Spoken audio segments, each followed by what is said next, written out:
And good afternoon, everyone. Start with your mic. Let that be a lesson for the meeting going forward. My name's Sakina Sheikh. I chair the Planning and Regeneration Committee here at the London Assembly. A big welcome to everyone joining us, those in the public gallery, those online. You might want to follow us on Twitter at the London Assembly. We also have a hashtag Assembly Planning. Promise we're coming up with a better one. Please may I remind everyone to switch their phones to silent mode and ask that members and guests ensure that electronic devices are not placed in front of their microphones. Today we are holding the second part of a two-part investigation on the whole life cycle carbon and the circular economy in London's built environment. Before we begin, we have a few items of business to attend to. I'll be asking the clerk in just a moment to check and confirm any apologies for this meeting, but I also want to say a warm welcome to a big panel of guests. We're really looking forward to hearing from you today. Jack Booth, my committee clerk, could you please confirm any apologies for today's meeting? Thank you, Chair. We have no apologies for absence, and Assembly Member Andrew Boff is online. Hello, Andrew Boff. Can I ask the committee to note the recommendations set out at item 2 and ask members if they have any interest to declare? No. Thank you. Can we confirm the minutes of the Planning and Regeneration Committee held on the 1st of March 2023 to be signed by me as a correct record? Can I ask the committee to note the completed and ongoing actions arising from the previous meetings? Can I ask the committee to note the response from the Mayor of London to its report, The Future of Planning in London? Fantastic. And just on that point, it's been really fantastic to work with the committee post the report to come up with amendments to the Levelling Up and Regeneration Bill, and those amendments have been submitted by Baroness Hayman and Baroness Taylor, and they will be debated in the House of Lords today. So anyone who is tuned in live who's interested in seeing what the Planning Regeneration's amendments to the Levelling Up and Regeneration Bill look like and how they'll be debated, please do tune in from 3:45 p.m. onwards into the House of Lords debate. Okay, onwards. We now move on to the main item of business, a discussion on whole life carbon and circular economy in London's built environment. We welcome the guests who are joining us in the chamber today. We have Simon Sturgis, founder of Targeting Net Zero; Catherine Croft, who will be joining us in just a moment, the director of 20th Century Society; Kerstin, Kane, principal planning officer for Sustainability City of London Corporation; Chris Brown, managing director of Climatise; Dr. Timur, Tulley, I can't say your surname, Dr. Timur, I do apologise, despite having it phonetically put down in front of me. Can you just put your mic on and tell me how to pronounce it? Yeah, it's Tatlioglu. Tatlioglu, thank you. Dr. Timur Tatlioglu, partner in Historic Environment and Townscape, Montagu Evans, and then Kirsty Draper, Head of Sustainability for UK agency JLL. Now, really looking forward to getting into the meat of this conversation. As I've mentioned, this is the second part of a two-part investigation, and I think it's worth just, I don't often do this, but I think I will do this for this particular investigation, which is, a big part of what motivated me into politics and got me politicised was the climate emergency. It was the fact that in order for, the planet to survive, for those who are on the front line, whether that's in the global south or even now here in the UK to survive, we have to reconfigure the core of our governance in order to meet the climate emergency. And it's been really fantastic actually through this investigation, particularly working with Scrutiny. You've done so much detailed research for the committee, looking at how actually construction and buildings and the carbon cost of construction is huge, and even the maintenance of buildings has a big impact on our carbon contributions. So what I wanted to actually frame, at least from a chair's perspective, the meeting today is, I feel really proud that London and the London Plan and the London Planning Guidance has set out, leading policy when it comes to being able to do a whole life cycle carbon assessment of our buildings and actually setting precedent. I would go as far as to say for national government to follow and say that this is something that we should be aspiring to. And although today, whether that's through specific cases that we'll be discussing or looking at some of the detail, will be constructively, you can say, being a critical friend to say, if we've got leading policy, let's make it even better. So I really wanted to just make that framing that I want to recognise the work that's been done by the GLA and in the London Plan to have global leading policy that helps us meet the climate emergency. And any conversations that are coming from the committee today is a constructive attempt to say, how do we make it even better? Right. Let's crack on. My first question is to Kerstin. Kerstin, how does the City of London advise on carbon built upon the London Plan Guidance, and what further is it intended to achieve? Because I think having looked at the planning guidance for the City of London, your WLC's assessments are even more aspirational, which was good to see. So please, could you shed some light on that? Yes, we have started developing our planning advice note on carbon optioneering. If I could just get you to put the mic a little down and closer to yourself. Okay.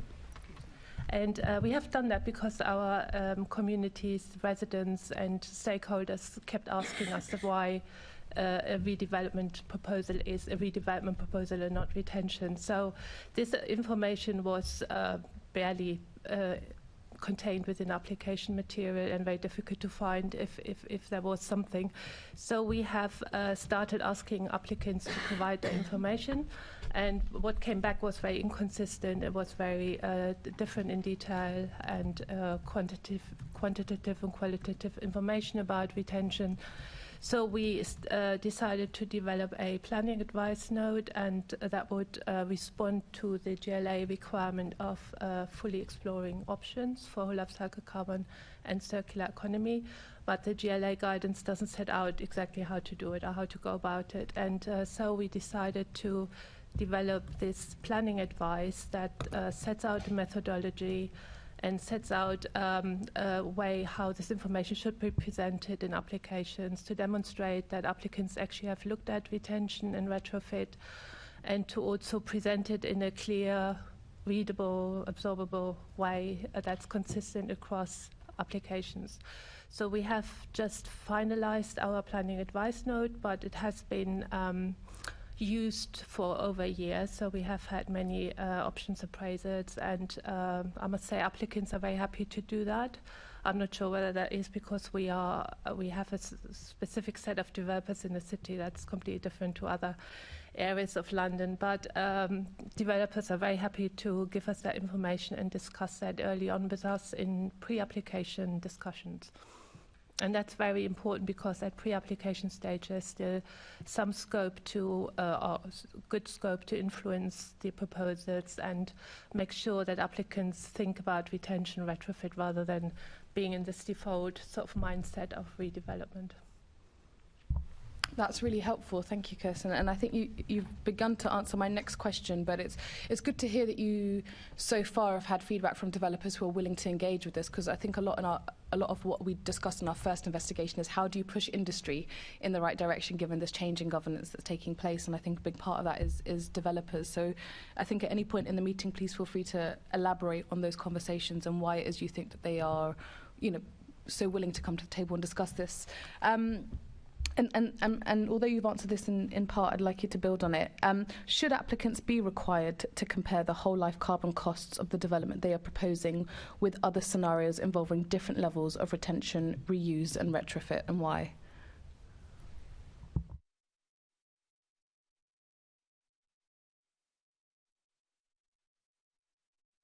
You should have a red light come on when it's... You should have a red light here. Can we have someone from tech come and resolve the mic, and in the meantime can you maybe swap it with one of your... Timur, would you be up for just swapping? Maybe get Catherine's. You can pick them up if you pick up Catherine's. Okay, sorry, thank you. Sorry. And maybe you can steal Catherine's in the meantime whilst we get someone from tech. Thank you. Sorry, can you just repeat the question? Of course, yeah. Should applicants be required to compare the whole life carbon costs of the development they are proposing with other scenarios involving different levels of retention, reuse and retrofit, and why? Yes, we require it because the reason being because our members, communities, residents keep asking for it. It's extensively scrutinized in application. So the information has to be there in order for members to be able to assess the scheme and make decisions. So it's for us in the city, it's vital for decision making, and it also providing that information also will smooth the application process, because we sort of trying to front load this information or get applicants to front load this information rather than retrofit the information. So it's important that the information is clearly presented in the proposals, in the planning application. It's clearly shown how developers came to the decision for a development through the options appraisal. And that's very important, because that's what people want to see in an application. And that's why we are requiring it. And it's, even though it's just a planning advice note, I'm saying just because it's obviously not as strong as a local plan, but developers are very happy to provide that information, because schemes got stuck at committee because they didn't have that information. So so they do everything, they want to do everything to provide that information, whether it's the results are, you know, what we want, what we would like, or what people, for example, the residents in the city expect. It's a different matter, but at least it's for us a first step to initiate a kind of thinking about retention, and it's another step to gather together the information that's needed to make an informed decision. Okay. And that's the reason. Yeah, no, thank you. I mean, making informed decision making, effective decision making sounds like an excellent reason, but also it's interesting to hear that it's developers are keen for it, because it generally gets stuck at committee stage otherwise, which I think emphasises the importance of the political muscle that's required for this area of governance to be effective and influence industry. Okay, thank you very much, Kerstin. Are all the mics in front of people working before we crack on? Lovely, lovely, lovely. I think that was working, yeah. Okay, grand. Well, it's a good thing we caught it, because I think I'm passing over to yourself now, Assemblymember Berry.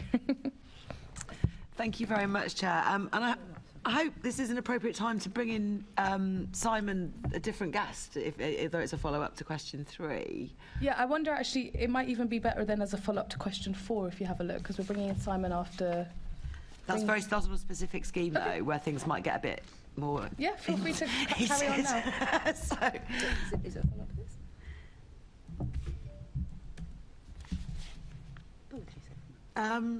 I can bring it in now if you want. Yeah. Okay, go for it. Yeah. Assemblymember Baker. Yeah. Sorry, minor little negotiation there. Yes, my first question is to Simon. So we're going to specifically ask about the Marks and Spencer building on Oxford Street and the Bastion House Museum of London complex. So why was your assessment of the carbon impact different from the developer's WLC assessment?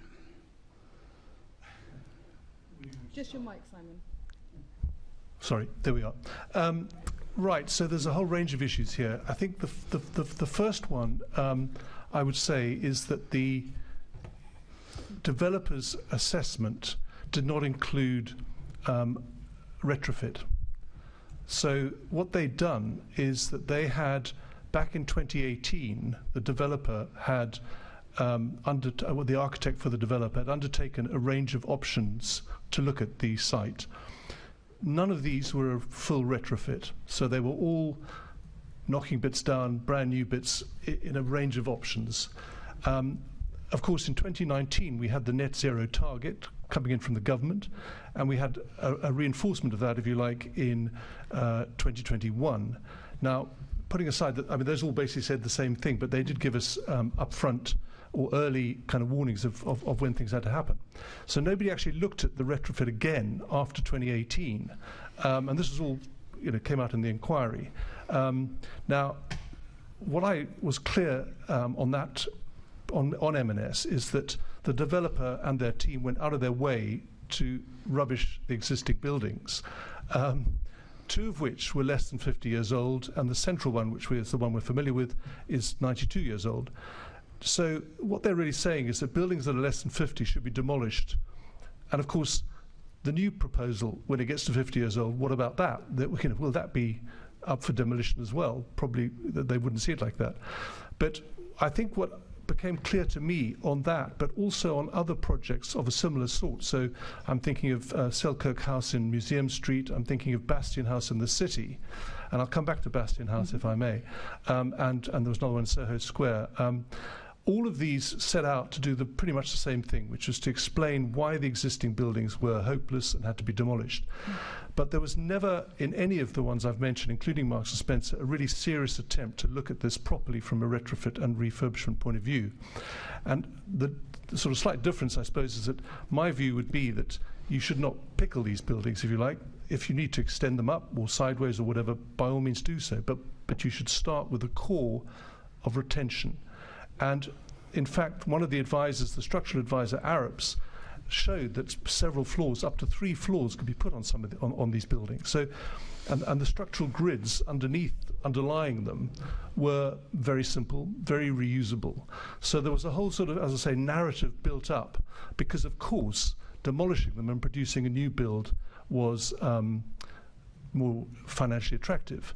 But of course, and I'll come on to some other points later on, but I think also, and this is what concerns me, what I'm hearing about the City of London is that, and I've been looking at Bastion House, for example, which is a very similar set of issues, and I've also looked at the options report, the options advice note that the City of London commissioned, and to my mind, it has no teeth. It's, you know, it's good intentions, but it doesn't actually force people to do anything. And indeed, if you take the sort of mindset of an average developer, they will find a way around that without any trouble whatsoever. And therefore, you know, things like, you know, for example, it was explained in the report that on Bastion House, commissioned by the City of London, who incidentally, as I understand it, and I'll be corrected, is that the developer and the planning authority were the same people. So you have a situation, I think the City of London owns that site, so they have a vested interest in getting us, you know, maximising what they can out of it. But they also, of course, are the authority giving the consent. And one of the things in the report suggested that the existing Bastion House, for example, was in danger of collapse. Well, if that's the case, why is it still occupied?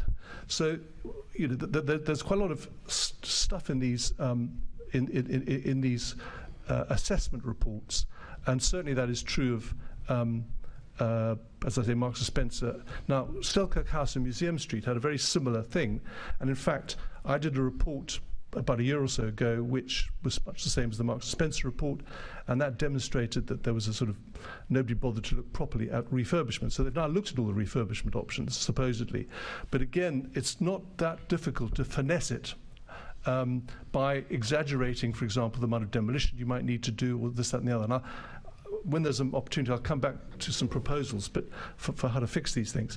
But so what I'm saying is, I think we need more teeth in the legislation. I mean, as you may or may not know, I co-authored the policy SI2, and I wrote prioritise retrofit. I wish I'd have been a bit stronger in that now.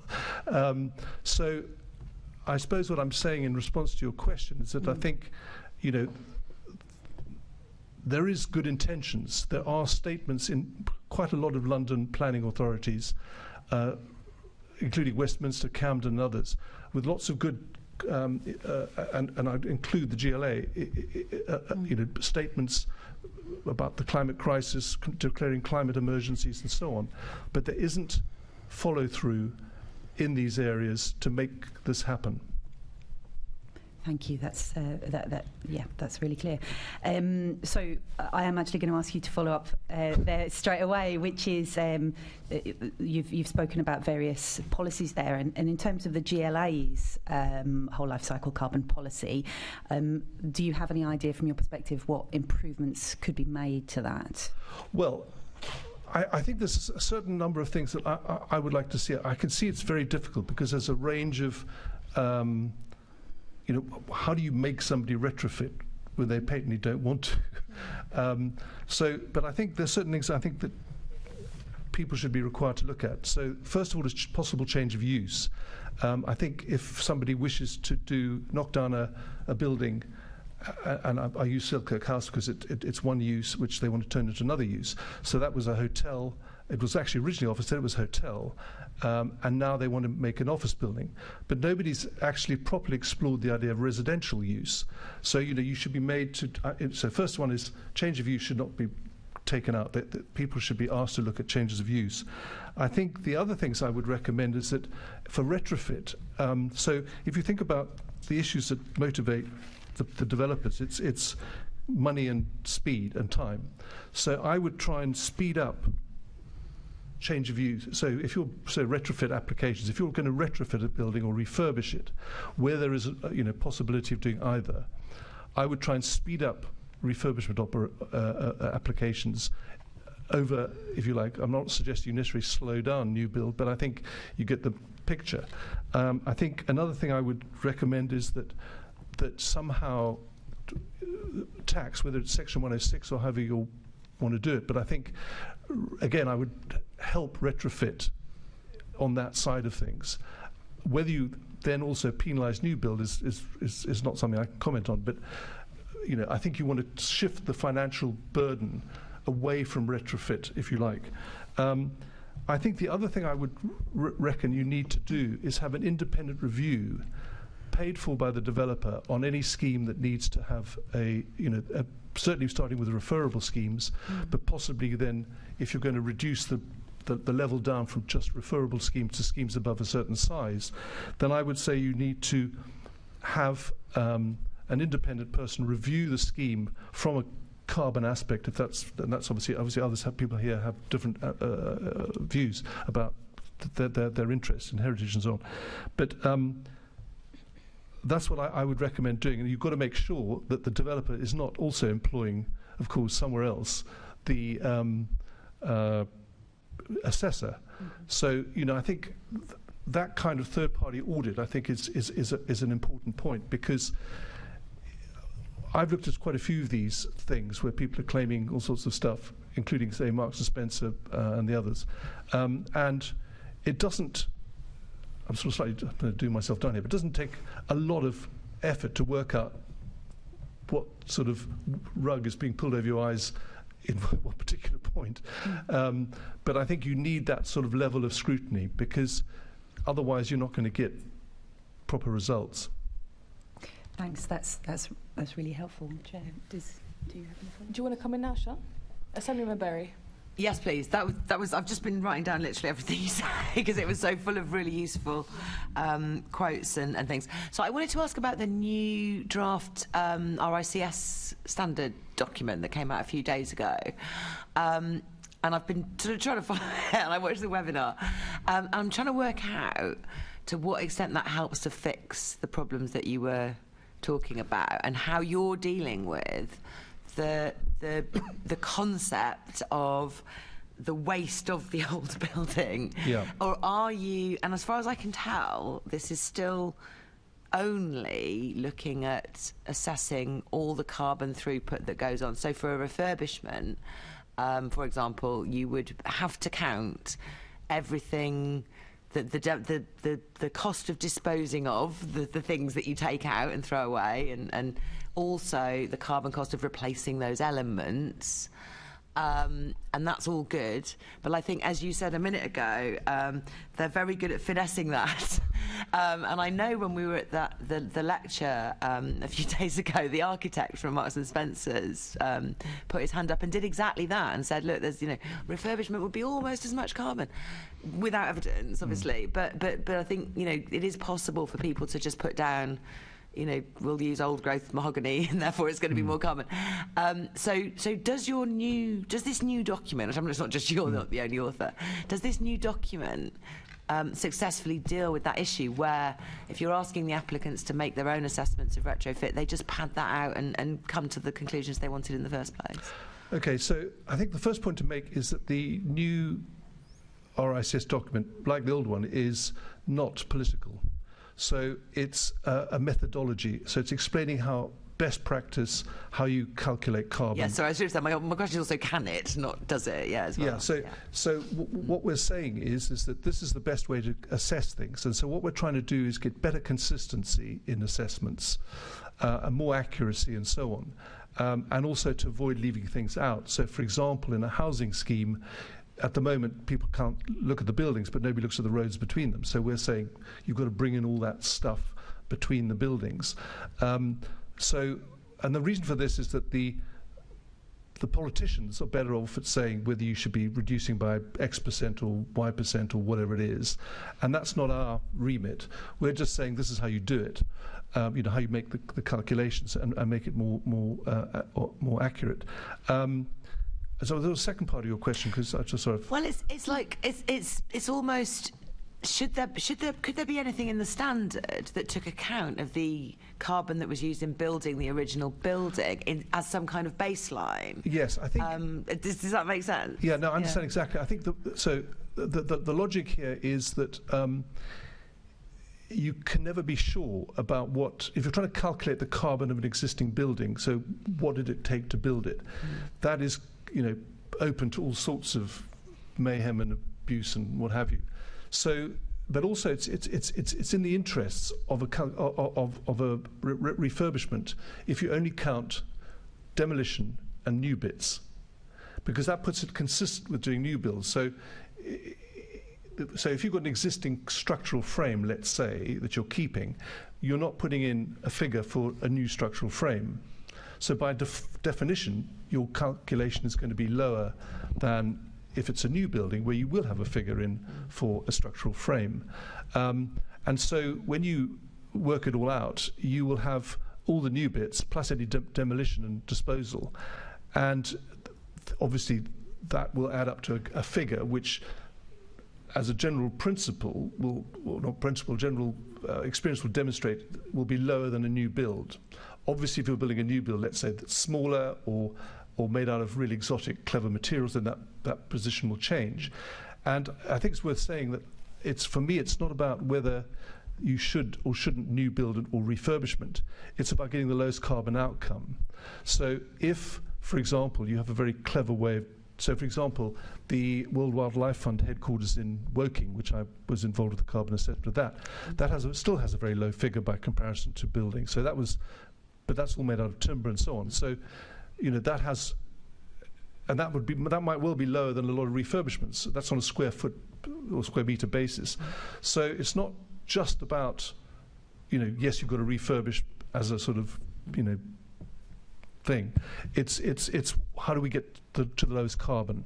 And of course, the importance of that is that there's a lot of new buildings to be done. I mean, there's a lot of housing that has to be built, which has to be new by definition. So we want the pressure on the developers who build houses to encourage low carbon new build. So it's pressure everywhere. It just happens that when you've got a site which has an existing building on it, we need more pressure on how to reuse that. Yeah. So your new methodology does take into account, if done properly, the banked carbon that's there, because it doesn't need to be. In effect, yes. It does it by omission rather than by addition, if that makes sense. You're just not having to add something in. So, for example, if you were to refurbish this building, it'd be probably ready to do what's going on inside, as opposed to, putting new cladding on. And don't start me on the cladding, but anyway, that's another. So, so it does effectively do that. I think the other thing that's changed since the last version is that we've added in demolition. Yes. So the demolition of a previous project is now part of it, part of the assessment. And this was my next question. Excellent. And that needs to go in, even if the people inherited a site on which something was already demolished. Yes. Yes. You can see exactly how people could get around that otherwise. Yeah. It gets a bit sort of tricky, but yes, in principle, yes. Okay. But there will be no assessment of a refurbishment option made, because the building has already gone. If you had a site flipped to you because somebody got planning permission, demolished, and then handed it over to you, which is really common, you then don't have to look at a refurbishment option. I can see that being a loophole potentially. Exactly, because to come back to my political point, it's not for us to say. So in the RICS document, we're not saying that you have to prioritise retrofit, although I think we hinted it in several places. Because that, in a sense, is a political decision. Now, I'm sitting here saying you should definitely prioritise retrofit, but I'm not. When I'm saying that, I'm not speaking with an RICS hat But you on. are saying you should or you must assess retrofit. No. So that is the political part that needs to go into policy. That is the political choice. Okay. But if you do wish to undertake an assessment of retrofit, then it'll tell you how to do it. Okay, so it's for the politicians to sort out this dilemma of potentially incentivising anyone who's got planning permission from a site from demolishing everything that's there in order that they do not have to look at a refurbishment option, because that is something that I can see happening. So There's a lot of extant unbuilt planning permission out there. Exactly. So it's for you rather than it's for you us, and other and your ilk to make people do these things. We can only tell you how they can do it, so we can help them make an assessment of what a refurbishment might look like. That's what the document will do. It'll tell you how to analyse the carbon cost of a refurbishment and the carbon cost of a new build. Yeah. If they're told that's what they've got to look at. And it's something very consistent for us as policymakers to point to. Okay, thank you. Thank you, Assemblymember Berry. I think it's back to you, Assemblymember Baker, for questions 5 and 6. It is, thank you. My next question's to Kerstin. As our representative of local authorities here, we were going to have Camden, but I'm afraid not in the end. So, in your view, are local authorities well equipped to scrutinise these assessments? I think we've had a real perspective on the difficulties of it. And do you receive enough support and clear guidance from the GLA in terms of whole life cycle carbon assessments policies? Thank you. We've just finalised our planning advice note, and we have included, which really responds to what Simon just said, a third-party verification requirement for this. And that's quite important to achieve robust results, really, that can contribute to the development of the application scheme properly. So that's one part of it. The other part, we have, obviously we are, as planners, we are no carbon experts, sort of technical engineering wise, but we take a lot of advice from consultants as we go along, and also from other organizations. And it's what's important for us is that we have refined our pre-application procedure in terms of including lots of discussion with applicants about their about the whole life cycle carbon impact of the scheme and bringing it down. There's a lot of collaboration and communication about how that can be best done, and that's obviously in relation to achieving or aligning the developers' aspirations with our vision of the city, how it should develop. So that's all taking place in tandem. And of course there's a skills gap. That's why we have, for example, introduced third-party verification. We also will do that for the application scheme if necessary. There are some schemes that are really controversial. Talked about London West. Other schemes we have lots of retrofit schemes in the city that are completely under the radar because they don't go through planning committee, but they are usually not controversial. It's just a matter of how they adapt a building, and we negotiate with applicants what's the best way of bringing down carbon in extending a building or adapting a building. So we don't usually ask for third-party verification on those ones because it's a matter of kind of reason and knowing what a building needs. So yeah, there's a skills gap, and we're working on that, and we're taking a lot of CPDs, and we're also participating in providing CPDs to others in our experience. So there's a lot of that going on. Thank you. And now I'm going to come to the rest of the panel, so Kirsty, Chris and Timur. Can you describe your engagement with different local authorities on the issue of whole life cycle carbon? Anyone can start, sorry. Kirsty? Hi. I think there is a lot of differences between different boroughs, and I think that's probably what one of the key challenges is at the moment, having those differences. I think what the city have done with their latest paper, I think, has been really broadly very welcomed by the industry, because I think it's given a lot of transparency and guidance to what most developers are actually already doing internally themselves, because most developers are wanting to understand that range of options, and many of whom have got internal targets to reduce carbon anyway. So having that consistency and transparency, I think, is really helpful. But obviously that's the city. and it is different in different locations. I would just say one example. I think what's really helpful is when local authorities are willing to engage at a really early stage, at that pre-app stage, engaging in the design process makes it quite a transparent and collaborative process, which does really help. So that's probably where it works really well.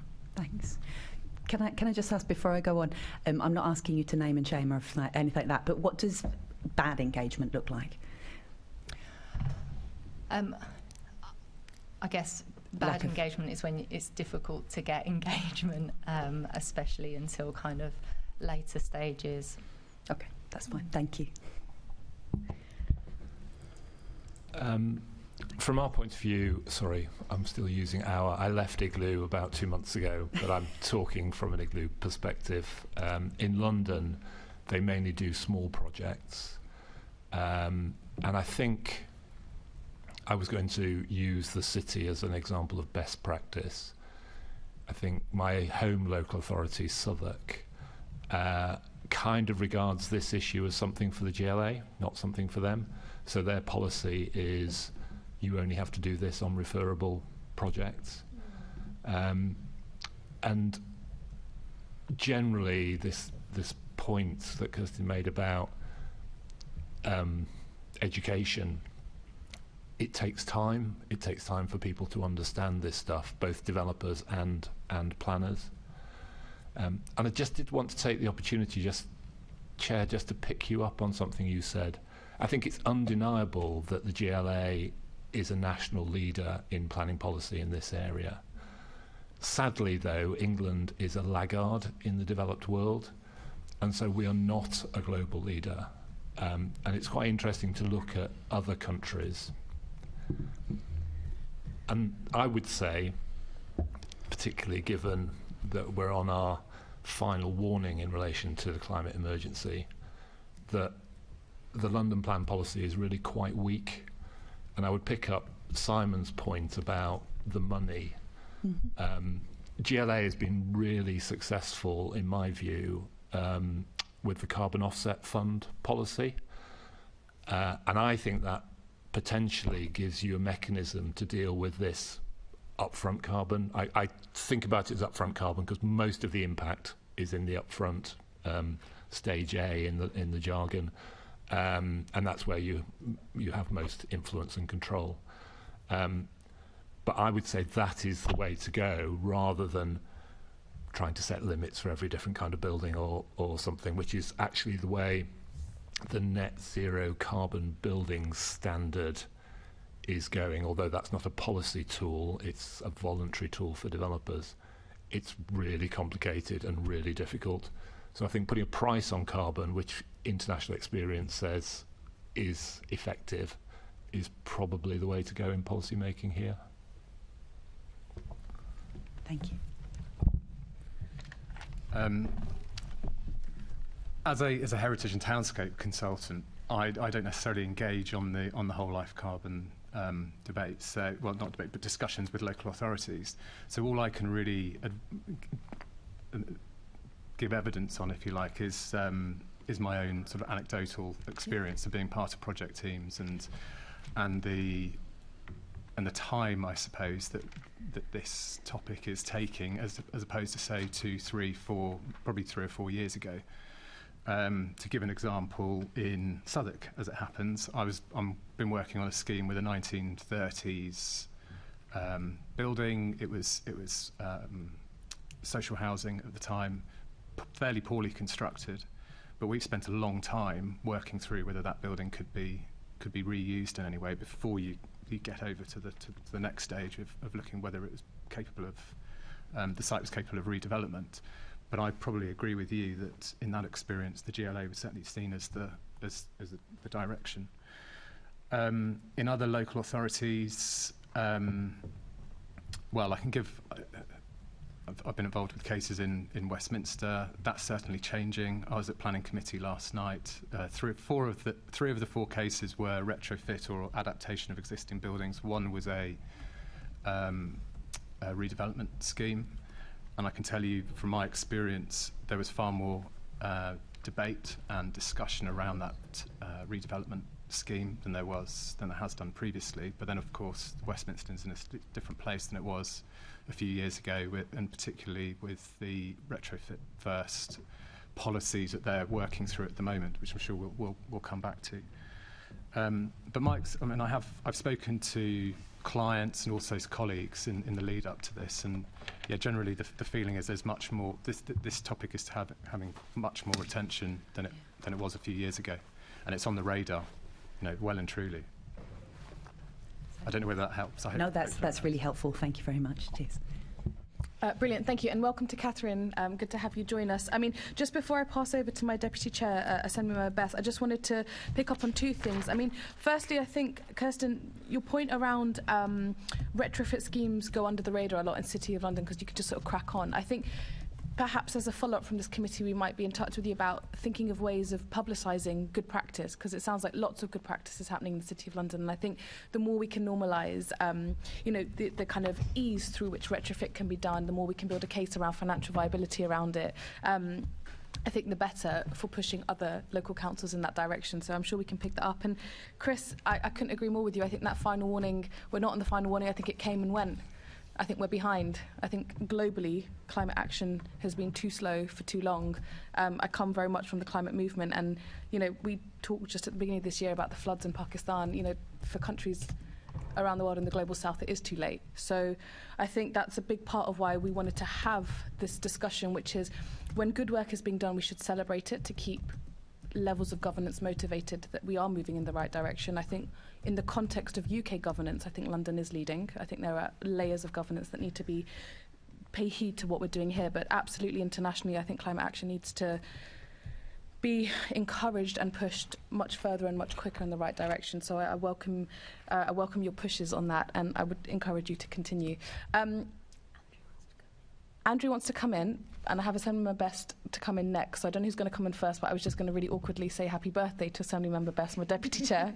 It's her birthday. She still turned up, which is maybe something I wouldn't have done. So very impressed and feel like we should celebrate you for a minute. And I'm not going to make everyone sing happy birthday, but maybe in the break I'll get you guys all to do it informally. Assemblymember Beth or Assemblymember Boff, who wants to come in first? Mine follows through from what's just been said. I hope I don't trample on anybody else's question, though. I've looked and I don't think I am. So perhaps I could go first. Are you all right with that, Assemblymember Best? Yeah, I don't get any birthday privileges apparently, so go for it, Andrew. No. Oh, go on, Goff. No. Go on, Goff. Let Emma go. All right, Assemblymember Boff, off you go. I just wanted to know, what, in this regime, it's more of a general question, bearing in mind the answers and we've had so far. Is there a danger of creating carbon blight, that where you get a situation where a building, perhaps an inefficient building that's not performing to its best and it's not sustainable, that the building is not redeveloped on the basis of the owner perhaps being unable to come up with, being discouraged from having a demolition and renewal. I just wondered if that, because we have situations at the moment throughout London where we've seen blight on listed buildings, for example, where there's been a degree of deliberate dereliction going on. This is over many decades. Where the landowners deliberately derelict their properties in order to have weight for a total redevelopment. I'm thinking particularly of Hackney over the past 20 years, which has had a really sad record of allowing demolishing some very fine buildings because they've been deliberately derelicted. And I wondered if this could also happen under the current regime. Would anybody have comments to say about that? Simon. There's a couple of Oh, he's vanished. Oh, no, he hasn't. Oh, have I? No, I don't think so. So there's a couple of points there. I think the first one is I think we need flexibility on historic fabric. And I know that Historic England are aware of this issue. I'm not suggesting we massacre the interiors of buildings by any means, of historic buildings, but what I am saying is that they need to be capable of being brought up to modern standards, or whatever variation on modern standards is sensible. And I think actually to preserve older buildings, the best way to do that, I think, is to make them relevant today, so that, you know, I think that there needs to be help for that. Obviously, there's a VAT issue, I think, overall from the government, but I think I'm right in saying that if you're buying things like insulation, it's not. I think you get 0 rating on VAT on insulation if you're upgrading, you know, retrofitting from that perspective. And if you don't, you should be. But I think that's the case. I know there are certain exemptions. So that's the first thing. I think the other point is that really. Again, it should be made as easy as possible for people to refurbish and retrofit, rather than them becoming stranded assets, which I think is the term that is used. I like that one. Yes. It's not mine, but it is an interesting question. I think it needs obviously further thought as to how you deal with that problem and how you make it easier to refurbish buildings if necessary. Thank you. Assembly Best.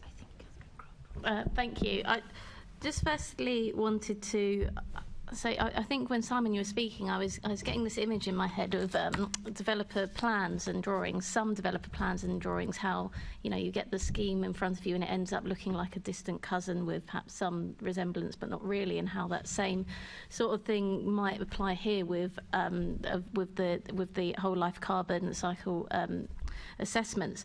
And I wonder if anyone on the panel had thought about how we either reward or penalise perhaps the inaccuracy or the accuracy of those assessments when they come to fruition, because surely it's that end bit there we should really be looking at. And what you gave us, how much does that look like the real thing? Chris, I can see you.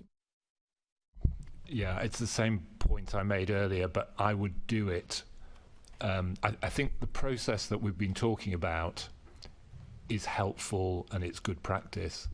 But actually, when it comes to policy and incentivizing developers and also generating money that we can reinvest into retrofit, which is fundamentally the big challenge we've got, the process is picking up one of Simon's points about an independent assessment. But I would do it at the end when you've got as-built drawings. It's much easier to calculate how much carbon has been used, and that's the point at which you put the price on carbon. Could I so just policy SI2, what we specifically asked for was you had to do an assessment at planning submission stage, but you also had to do an assessment post-completion. The issue is that at this point in time, there are no targets. And the logic was that we weren't sufficiently confident with the precision of the assessments to be able to come up with meaningful targets when that bit was written about 2 years ago, I guess. So I think one of the things the RICS professional statement will try and do is help produce a sort of narrower variation in assessments, in other words, more accuracy. So I think that. But I think the sort of it also follows the logic of report and then, you know, then provide targets. So I think what I also would like to see is that, you know, within a, and I'm not going to mention a figure, but within a sensible period, that there are targets produced by the GLA per square metre, if you like, for the carbon cost of buildings of different types. Once there's sufficient data, because of course you've got something like, I think it's 150 referable schemes a year on which data has been gathered, and if that is gathered in the same place, and I think the idea is it's gathered in the RICS's BECD, Built Environment Carbon Database, in which case there'll be a good idea of what good looks like and what really good should be. And also I refer back to that trajectory I was talking about. So, that there are ways of getting there, and I think the sooner targets can be brought in, the better it'll be. Sorry, sir. Can I just add to that? Because this is where Simon and I part company. I think targets so polite. I think targets are not deliverable. There are too many different building typologies. I think the committee might be interested to know that I think this is a data issue. You can now get plugins for BIM models that calculate the carbon in the project. There are a number of other software systems. They're not perfect. We're short on the basic EPD data. But I think targets is a very, very blunt instrument. Can I just add something? Yeah, just to say, because the thing I'm interested in though is almost like, is there a target between how close to the front end assessment to the end assessment that the developer should be in? So if, for example, are you 10%, I don't know what's reasonable, I'll be honest with you, but are you 10% out? I would imagine 50% out is not reasonable. And at that point, is there some sort of penalty then to go back and say, well, clearly what you gave us at the beginning was not accurate and not well planned out? So is there a target there that almost it should be loaded into what we're doing? I'll go to Kerstin first, then back to you, Sam. Thank you. In the absence of clear policies, especially national policies and targets, and there are advantages and disadvantages to both, but what we're trying to do is we recognize that whole life cycle carbon and circular economy assessments are strategies at planning application stage. So there's a lot of, it's the absence of a lot of detail that can provide that certainty and clarity in the carbon impact of applications. So what we're trying to do is a stage approach. We, for example, asking developers to provide further information before demolition, for example. So we have a sort of introduced another stage between planning application stage and post-completion data. So we want to accompany the process that developers go through with the detailed design phase to reduce carbon or add more detail and more information, more data. So we want to make sure this is that we are there and participate in this process, make sure we push for further savings.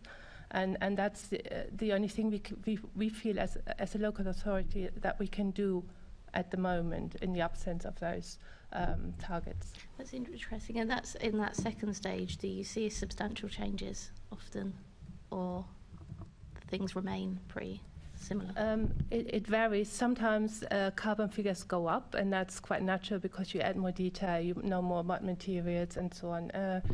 Otherwise, but also there's a lot of work on optimizing, for example, the structure of a building or the structure of a retrofit, or more information about optimizing the facade, for example, that has normally quite a high embodied carbon impact. So it's both ways. But it's understanding how a development develops along and how the detail develops in terms of carbon emission. That's for us to try to understand how that works, and then try to push in with perhaps further detailed conditions on the application to make sure that developers work into the right direction. So that's what we're trying to do at the moment. Simon, did you want to say something else? Yes, I think the first point is in the new RICS document, or the update, we're introducing the idea of a contingency, a bit like a financial contingency. So, as you will know, any developer will put a contingency on at the beginning, and that will reduce as the project becomes more certain or more detailed. And so we're doing the same thing. So we're going to have, I think it's a 10%. You'll be, whatever you work out, you will be asked to add on 10% onto that figure at the beginning, at the say at the planning stage, and then that reduces to 5% later, and then obviously it post-completion it should be zero contingency. And we've got other mechanisms in there to deal with uncertainty. But I think that I wouldn't disagree with the variables point that Chris is making about targets, but I think that if you don't move to something like that, then what is it that people are trying to achieve? You know, are you just saying, well, you can do whatever you like as long as you record the numbers, or are you saying it needs to get better and better as time goes by? Make them pay for the carbon, Simon. You can do that too, yeah. Actually, I wanted to come back to something you'd said, Chris, as part of that point, quickly, in terms of typologies, and you mentioned that. So, in terms of what we can expect from embodied carbon and in these assessments, is there a sweet spot in development? I mean, where perhaps we get best bang in terms of typology. So is the lowest better? Is the highest better? Or does it go like a horseshoe and you get up to, say, I don't know, 6, 10 stories and you know, come back down? What sort of typology, what sort of building height is providing the best solution? So I'll just talk about residential. We won the government's Home of 2030 competition, which this was a big part of that. The sweet spot, assuming you're doing the right thing, which is basically using natural materials instead of concrete, steel and bricks, appears to be, I'll call it medium rise, but that means kind of 4 stories, not 8 stories. At the lower level, it's slightly less efficient, and when you get to towers, it becomes nonsensical. Thank you. That's what I would have theorised. So I'm glad I'm on par with the experts. Yeah. 8 seems low to me. Are you saying that 4 is a very, that's just a house, isn't it? I mean, sorry, in terms of how you theorise, I would have thought you might come out closer to 8 than 4. That's what I was thinking. This is the difference between a London context and a national context. So we've had our perspective skewed by looking at so many 10-storey buildings all around us. Density and height in London is an order of magnitude bigger, but when you're on a relatively unconstricted site, going up to beyond about 4 was where it started to change. It's not a massive change. You can go quite a long way without changing hugely. But as soon as you start bringing lifts in and things like that, there's a lot of carbon in the M&E. That's really interesting, because then you've genuinely got a trade-off with density there in our context, haven't you? Thank you. Yeah, the rules are different outside London. Sorry, Catherine, I think that we wouldn't have heard that, so... Sorry, I was just clarifying that the 4-storey thing was a result of not having lifts and having walk-up, because obviously that has all sorts of other implications. Thanks. I think we could go into that longer, it seems, but I'm going to move us on to feasibility and viability of reuse and retrofit, and coming to Kirsty first. Is retrofit always fully scoped out as an option at the start of projects? And what kind of instances are there in which retrofit is not possible, as opposed to not currently viable in terms of finances? You can have a second to... Yeah, a lot of questions in there. The buildings, when I'm answering, I'm really talking from a commercial, so mainly office perspective within London. The buildings that tend to retrofit really, really well tend to have really good structure that are able to take additional load, good foundations, good, large, flexible, regular floor plates, internal flexibility, good floor-to-ceiling heights, and ideally good access to as-built drawings. And you get these buildings that retrofit absolutely beautifully. Buildings that don't have that can be more challenging. Sorry, what were the other parts of the... Could you just repeat the other parts of the question? So I guess if we take it in the first part, so that's what makes for a good retrofit space. What would be things that rule a space out of being a good space for being a retrofit? I guess this is where you get into the viability versus feasibility. And when you're creating space, it needs to be something that the market and occupiers want to go to. And increasingly, occupiers are making these ESG commitments at the corporate level, which is really, really promising. I would say there has been a bit of a disconnect between those corporate policies and then the translation into what that actually means for the real estate. One of the measures that we look at is the number of occupiers who have signed up to the Science-Based Targets commitment, the Science-Based Targets Initiative, because essentially they are making a commitment to reducing their carbon. We've got nearly 800 central London occupiers who have signed up to that. 23 million square feet of that has a lease event before 2031. So in theory, you've got 23 million square feet of requirement needing to be in net zero carbon operationally space. The reality is a lot of those occupiers are responding to that commitment in different ways, because from an occupier perspective, whilst the operational carbon is really important, which is probably worth just pointing out, to get it really operationally efficient is easier in those buildings with that typology that I've just discussed. But equally important is employee health and well-being, employee experience, that connection to the micro-location and the wider community. And these are really big considerations for occupiers when they're kind of making that search. And so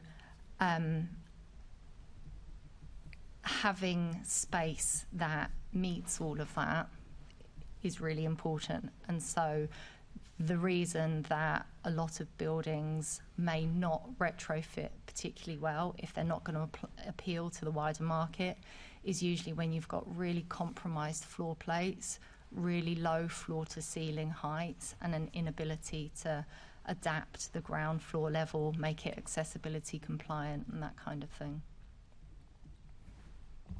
Thanks. And Chris, I want to come to you, and obviously feel free to follow up on that, and just whether there are some types of buildings in London which you believe are more practical for retention and retrofit, and what are the issues, for example, with retrofit of social housing and estate regeneration? Yeah, I think I'd agree with everything Kirsty's just said. I'd just add there's another pressure coming on the developers, which is where they get their money from. So increasingly, the people who are either shareholders or lenders to developers are starting to count the upfront and embodied carbon, and that pressure is going to increase. Just turning to estate regeneration, sorry, this has been a long-running issue for me. I've long felt that demolition of social housing is really a sign of local authority failure. It's primarily a failure to properly repair and maintain buildings. Even in London, where values are very high, it's very rare to find an example where it makes financial sense. This idea that you can replace the social housing that was there on the back of the land value created by market housing very, very rarely works. And I think local authorities are starting to see that now. From a carbon perspective, it virtually never makes sense.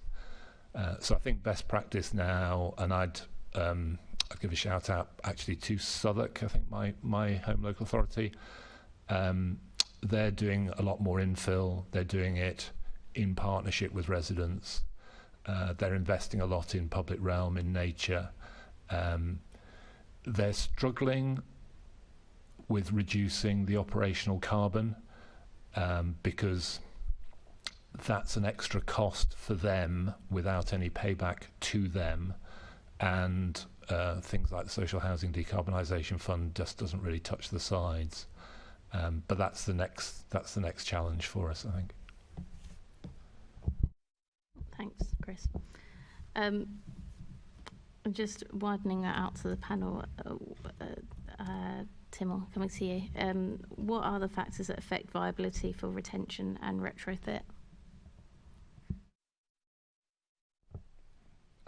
Well, I can speak again from experience of talking to colleagues who have been dealing with particularly the social housing point that you were just talking about, and estate regeneration.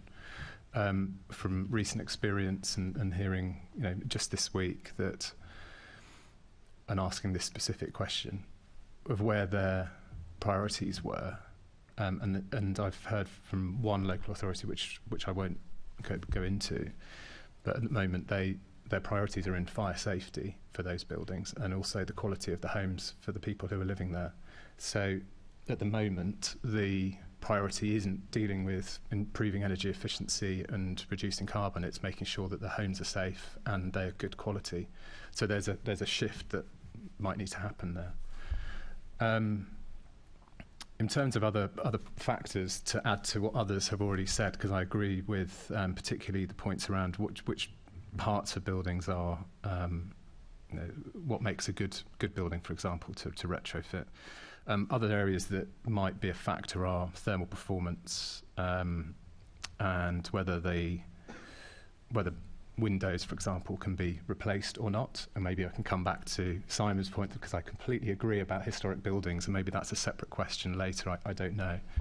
And then the second is sometimes you find that the structural integrity, or at least there are corrosion to parts of structures that make it harder as well.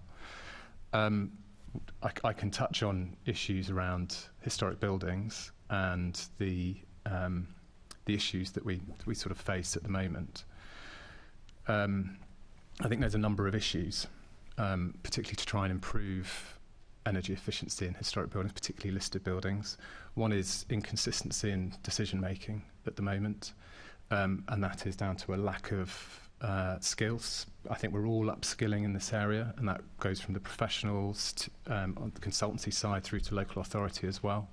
I've been involved with working groups to try and bring up lots of different consultants together, so we're all learning from different projects. One issue is the weight that is attributed to the conservation, the weight that's attributed to energy efficiency and improvements to sustainability in comparison to the weight that's attributed to the conservation of historic buildings. I can get into the detail of listed buildings, but obviously there's a statutory footing for the protection of listed buildings. And what we're finding is an inconsistency in decision making where clients are wanting to improve energy efficiency, but at a local level, conservation officers are either they don't have the data, they don't have the examples to allow them to make the decisions. There's more case studies that are coming out, but again, we're still very early in that. And we've seen a raft of different decisions, not just in London, but for example, the PVs on King's College, Cambridge, which was in the press, caused a lot of controversy in some areas, where the balance between heritage and preserving the appearance of what was a highly graded listed building against what was perceived to be by particularly historic England to be a fairly modest saving on energy. And yet there's other decisions where we've seen PVs refused on listed buildings. There was sort of, again, a famous case for Medway Council where they applied to themselves for putting PVs on their listed headquarters, which was refused. So again, this is there's an inconsistency which we need to deal with. Data I've already sort of picked up on. Just on that, do you have any thoughts on how? How we can improve? Yes, well, in so much as learning, having working groups in the same way that Letty have done exceptionally well to improving knowledge in this area. I think there's something for historic building professionals. And I'm thinking in local authorities such as, I would say, Westminster in London, they are really moving with the times. RBKC have had, for example, they're very brave, I would say, move towards a listed building consent order for PVs on listed buildings. And again, that's been quite controversial in some areas. But there are other local authorities that won't have the resources for the training and for the and really just necessarily the same level of attention. And I think there's a lot for us to do as professionals to be sharing our knowledge in this area. There may also be application of listed building consent orders in other local authorities in the same way that RBKC have applied. And potentially there is, for unlisted buildings, there's permitted development, which I know is a subject we might come on to.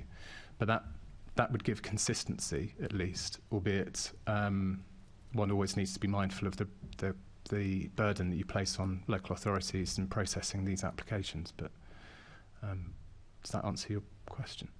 Yeah, I think so. I wonder, Simon, if you wanted to come in on that at all, or... No, I just saw you furiously making notes, and I thought that was you might have something to say. Can I add to that? I mean, I think I totally agree that there's inconsistency, but I think to a certain extent it's because historic buildings are by their very nature inconsistent, and they're all different, and it's a very much a subjective judgment. I think an awful lot of local authorities have, one conservation officer working on their own, and it's very hard for them to upskill. I think Historic England are doing their best and are commissioning case studies. From my point of view, I'm really keen that we see case studies that look at the specific issues that face how you improve the performance of 20th century buildings, so buildings that don't have solid massive wall, but perhaps have curtain wall and modern materials.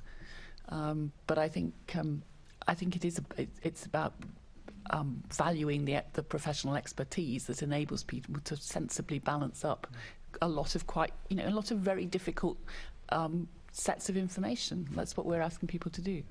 Can I add to that? Can I just add to that? We will have an entire section on heritage after the break, just to let the committee know, the panellists know. I'll wait till later then to follow up if I'm going to have a just so that Assembly members can focus in on the viability Thanks. and financial aspects of it. Kirsty, coming back to you, you said earlier that you were talking mainly from a commercial perspective. So is there anything you can add on how perhaps looking at different parts of London or residential versus non-residential schemes may differ in terms of viability of retention and retrofit? I don't tend to get involved in residential, so that's probably not the best. I wouldn't want to do you want to pass it over to Chris? Give an answer that's not an informed answer. Sure. And I think, in terms of from a commercial perspective, we've run through what I think makes a good retrofit. Although Chris looks like he could jump in here on the residential piece. Pass it to Chris. Yeah, so I think we talked about estate demolition. I think that's a kind of special case in a London context. Commercial buildings tend to be refurbished, significantly refurbished much more frequently than residential buildings. And I think in London our big challenge is what do we do about houses? And there's been a fairly unhelpful, I think, element of evangelising by the passive house crowd. We don't need to do deep retrofits for housing. It's probably helpful to bring a house up to a kind of EPC C level in terms of insulation, but actually the thing we really need to do is we need to put a heat pump in, and we need to get the grid decarbonised. And so for me, everything we're talking about is really interesting and really important, but actually sorting the houses out in London is the thing that's going to move the dial. And could anyone in the panel want to come in on what the GLA needs to do and local authorities should do in order to make retrofit more frequently viable? Just a very quick one from me, and that's the carbon offset fund. We need to keep money flowing into those local authority carbon offset funds, and local authorities need to be using that money as blended finance to make ordinary retrofit happen, decarbonising retrofit.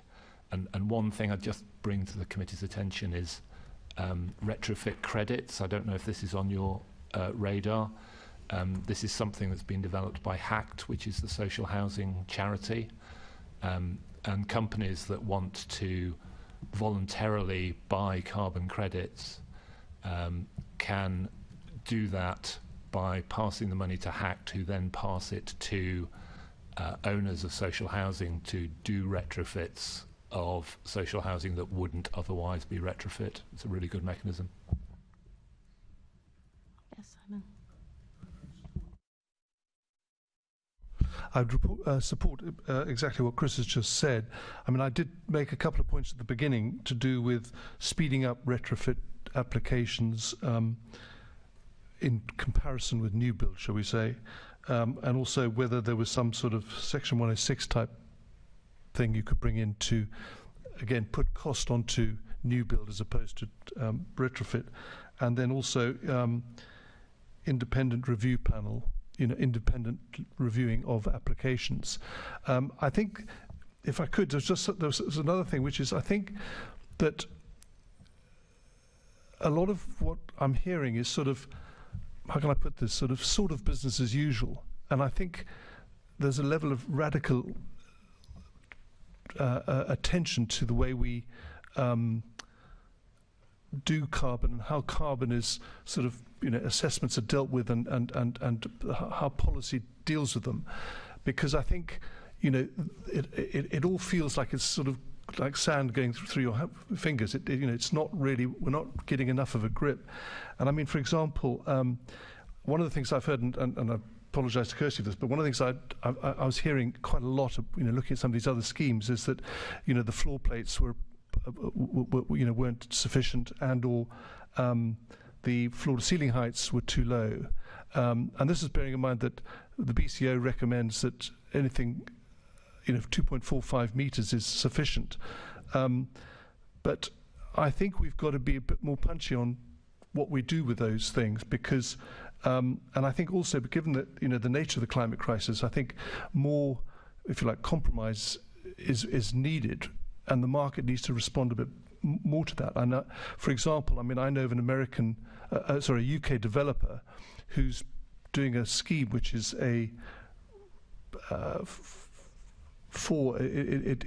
for an American bank, and it's a group of existing buildings, and because of COVID, which of course has changed the landscape a certain amount, and because the age of the people who are going to be occupying this American bank building are, generally speaking, sort of between 30 and 40. There's a whole change in mindset there, and they're ready to accept compromised floor plates, compromised floor to ceilings, because they're younger, they want that kind of thing. They don't want to be in a big regular office box. They want to be in something a bit more informal. So I think, if we start to examine that kind of thing, and realise that things are changing. I've got a couple of other points I want to make, but I can make them later, but they're to do with other parts of the discussion earlier on. Should I wait until an appropriate moment, or...? I mean, yeah, I think it depends if they're heritage points, then I think... No, they're not heritage points. No, if you think they are... Okay, there's one particular one which is to do with... We talked a bit about this earlier on, which is to do with the relative efficiency of buildings. And so, for example, if you take let's say a 60-storey building, obviously a 60-storey building is going to be fairly inefficient in terms of net to gross and so on. But if you take, but it only has a small amount of roads around it. Whereas if you take, let's say, 6 10-storey buildings, which have an awful lot more roads around them, then what is the balance between those two? So my point is that we should not isolate the buildings from the environment around them, because they contribute to the carbon cost of a project. And we tend to only look at the building itself. And I would agree that a 60-story building is inefficient in terms of carbon and cost. But when you look at it on a city scale, you know, and you've got lower buildings, let's say, but, and I would agree with Chris that, you know, sort of 10 stories, I remember QS pointing out there's about an optimum around 10 stories approximately. But I think we shouldn't forget all the other infrastructure around the building, as opposed to just thinking about the building on its own. Add to that, just quickly. In the city, we're very much thinking about prioritising retrofit. However, I think we need a little bit more nuanced approach in terms of it's not just about carbon, because people also want to live or work in buildings that are really healthy, well-being. Kirsty mentioned that. They want green terraces, green roofs, biodiversity, trees, everything. And sometimes a retrofit cannot provide that. So for us, it's about balancing all these issues. It's sort of loads of different environmental issues, as I said, climate resilience, carbon operation, everything, but also then other benefits like vibrancy of a place, character of a place. So that all has to fit together. So for us, it's a massive balancing exercise, and everything has to kind of fall in place. And that's the challenge. So if we just look at carbon, which we do with our planning advice, that's just the first step, but we need to look at other issues as well. And for us, it would be really helpful to have more detail or more prioritizing of policies in terms of how we have to weigh those issues, what's important. And maybe they should also be location-based. Maybe in some locations you could make a case for higher densities, and other locations you really, really want to push for biodiversity and greening. There are places where climate resilience is really, really, really important. So maybe we need to look at a location approach as well. But I don't know what we're still sort of trying to work our way through this, and it's difficult. Thank you. I'll pass back to the chair. Okay, fantastic. Thank you. Well, we're actually going to take a sort of 10-minute comfort break now. So we'll return at 3:35. My clerk, Jack, will come over if anyone wants to use the bathroom or grab something from the canteen with a pass. But yeah, we'll see you in 10, and thank you very much for the contribution so far.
All right, party people, we're back.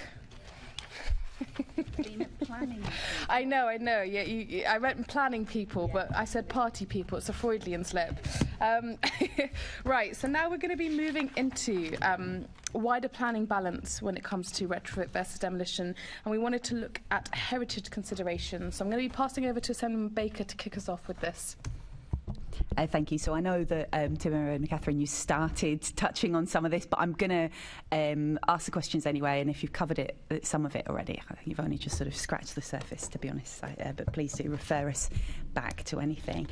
So firstly, Catherine and Timur, however you want to divvy it up, can you describe some of the heritage impacts of demolition in London, and how does guidance from the GLA and local authority help to manage these impacts?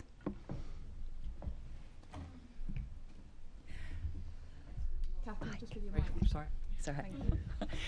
I mean, we've lost a lot of really good buildings in London in the last few years, listed and unlisted. And I guess the listed building heritage advice does help with buildings that are listed, but there are, particularly from my perspective, a lot of the buildings that we get involved with are not listed at the point at which a threat comes, and the resources of Historic England and the DCMS are such that it's very difficult to get a rapid response in the face of a development. I guess there are also, something like the Welbeck Street car park, which I thought was a fabulous concrete building, and we were involved in putting forward an alternative partial retrofit scheme for that, so that it could be kept. Was demolished, I think, mainly because it wasn't a listed building and there wasn't any other mechanism for influencing that decision in that case.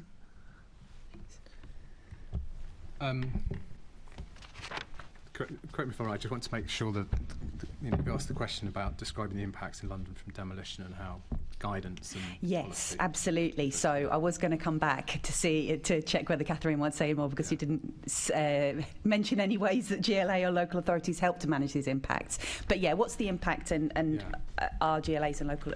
It's the GLA and local authorities and any guidance helping managing those impacts? Yeah, so... I mean, first of all, I would just... Ask you to just drag him up. Oh, yeah, of course, sorry. Yeah, thank you. Is that better? That should be better.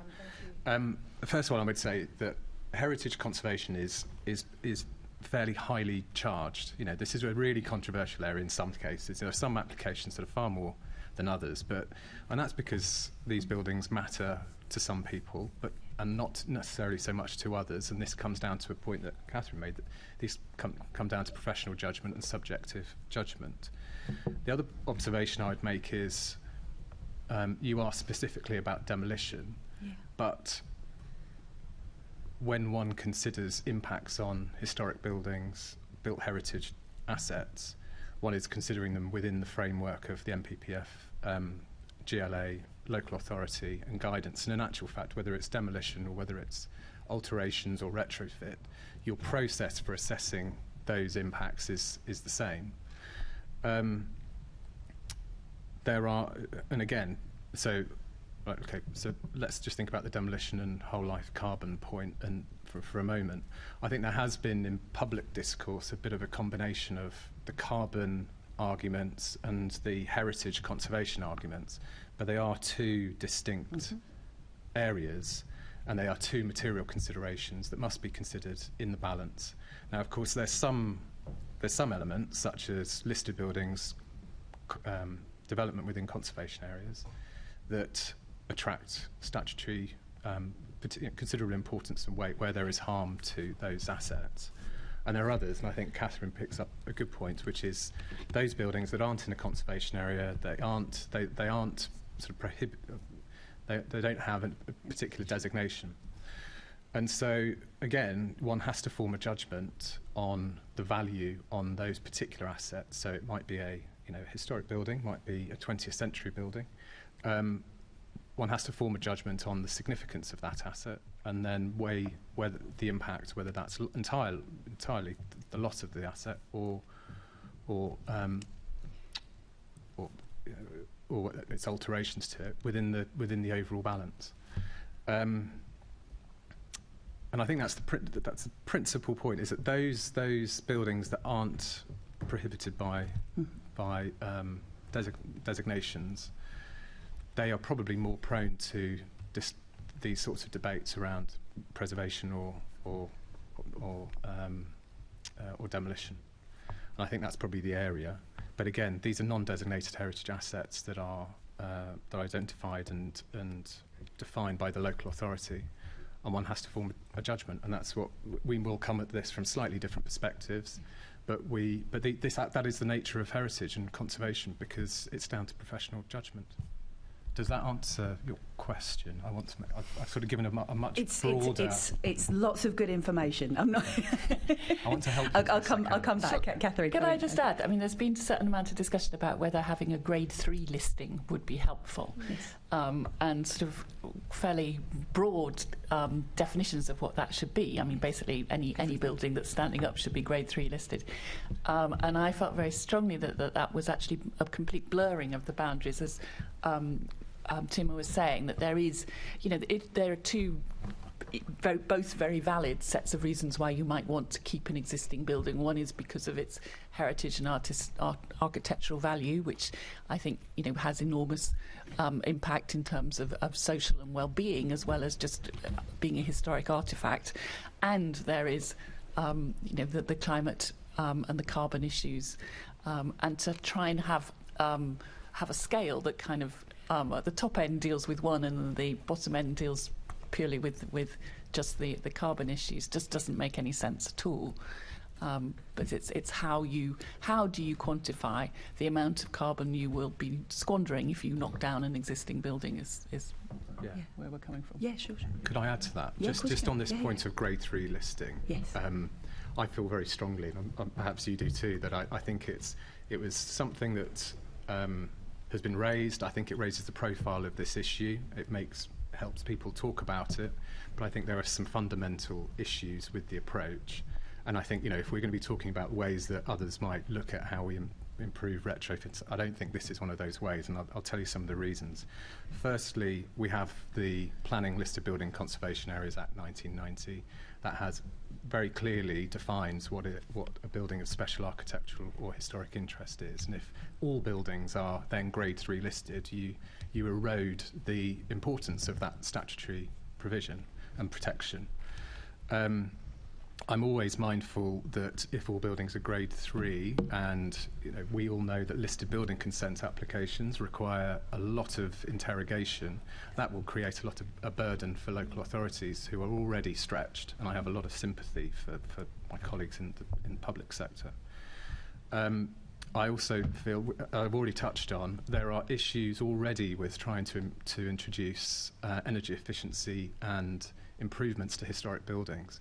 If you then add on another layer of designation to all buildings, you are only going to add to that burden further. And I've sort of touched on some of those points. There was really good research recently by Grosvenor with Historic England and others who talked about the shortfall in the workforce and the skill set for retrofit. That kind of touches on other points. But in historic buildings, pre-1919, and Catherine, you will tell me how many 20th century buildings we might consider a heritage asset. Pre-19, there are, depending on where you get your data, it's between 6 and 6.5 million residential buildings. There are 600,000 commercial buildings that are pre-1919. There are many more from the 20th century. So there is a big role of historic buildings that can play in improving energy efficiency. And I think if and knowing that we have a skills gap in being able to do that properly, because one has to remember that historic buildings have, they work differently. We've sort of already touched on that. Broadly, a lot of historic buildings pre-19th century, I was just talking about, one is always concerned about the way moisture travels through a building, so you don't have build-up of moisture and so forth. That's just one aspect of how they are different. And if the retrofit is undertaken incorrectly or using approaches that are not appropriate, then we're only going to exacerbate problems that we already have. And I'd also just finally say the planning system can be a blunt tool. Yeah. and this would only potentially tweak something, and you'll have other consequences. So, sorry, that's a bit of a long answer. No, it's absolutely I want to make fine. it very clear my position on that. No, that's really, really helpful. I just want to ask a very specific question, and apologies if everyone else knows on the panel. Historic and heritage, do they both have very specific terms, or because yeah. Well, is that a controversial? you were just using historic buildings to mean I don't know, historic buildings of historic interest pre-1914. Whereas I would say that there's a lot of heritage that is right up until up until almost the present day. I think heritage means that it has a sense of cultural value, and historic just means it's old. Thank you very much. I don't disagree at all. that's helpful for me to understand. I have the definition of a heritage asset from the NPPF, if that's helpful. I suspect we have. You probably already have it, but that will give you the clarity on that point. They tend to be used interchangeably. That's fine. No, that's really helpful just for me to navigate this conversation to make sure I'm right and ask the right question. So, we've touched upon this a little bit, and you've certainly said, both of you, what you don't think would help. But what changes do you think could be made to the planning system to encourage innovative and effective retrofit of heritage buildings?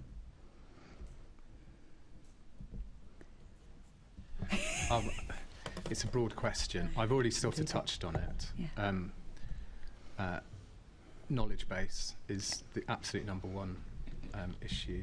I think I'm not going to repeat what I've already said, but I think there is a lack of understanding of the art of the possible, and that will come through as more case studies come to the fore. We all learn from mistakes as well as really good examples. So that's the first point. I think, you talk about innovative. Mm-hmm. I don't know how much we want to focus, but a start is starting to undertake works to improve energy efficiency to listed buildings. But again, one needs to have the knowledge, both decision makers and us as professionals, as consultants, we're all professionals, us as consultants, to be advising our clients in the right way and suggesting the works that might be possible.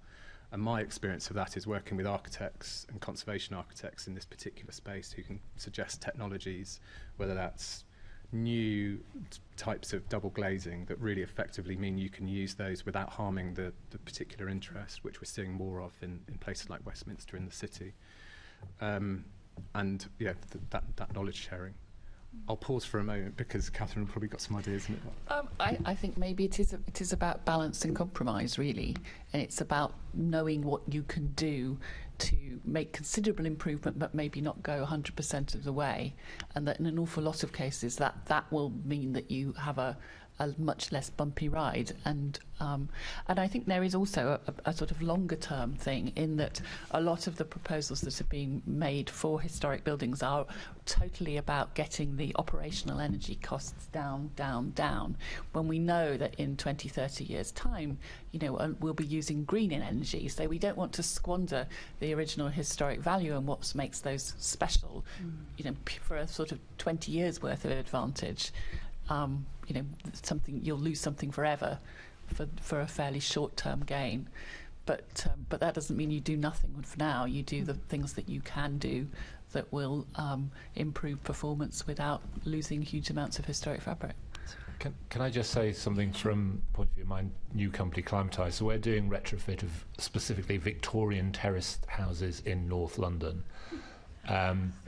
Just a small job then. There's 1 million of them in London and 4 million around the country. But we are deliberately not going into conservation areas.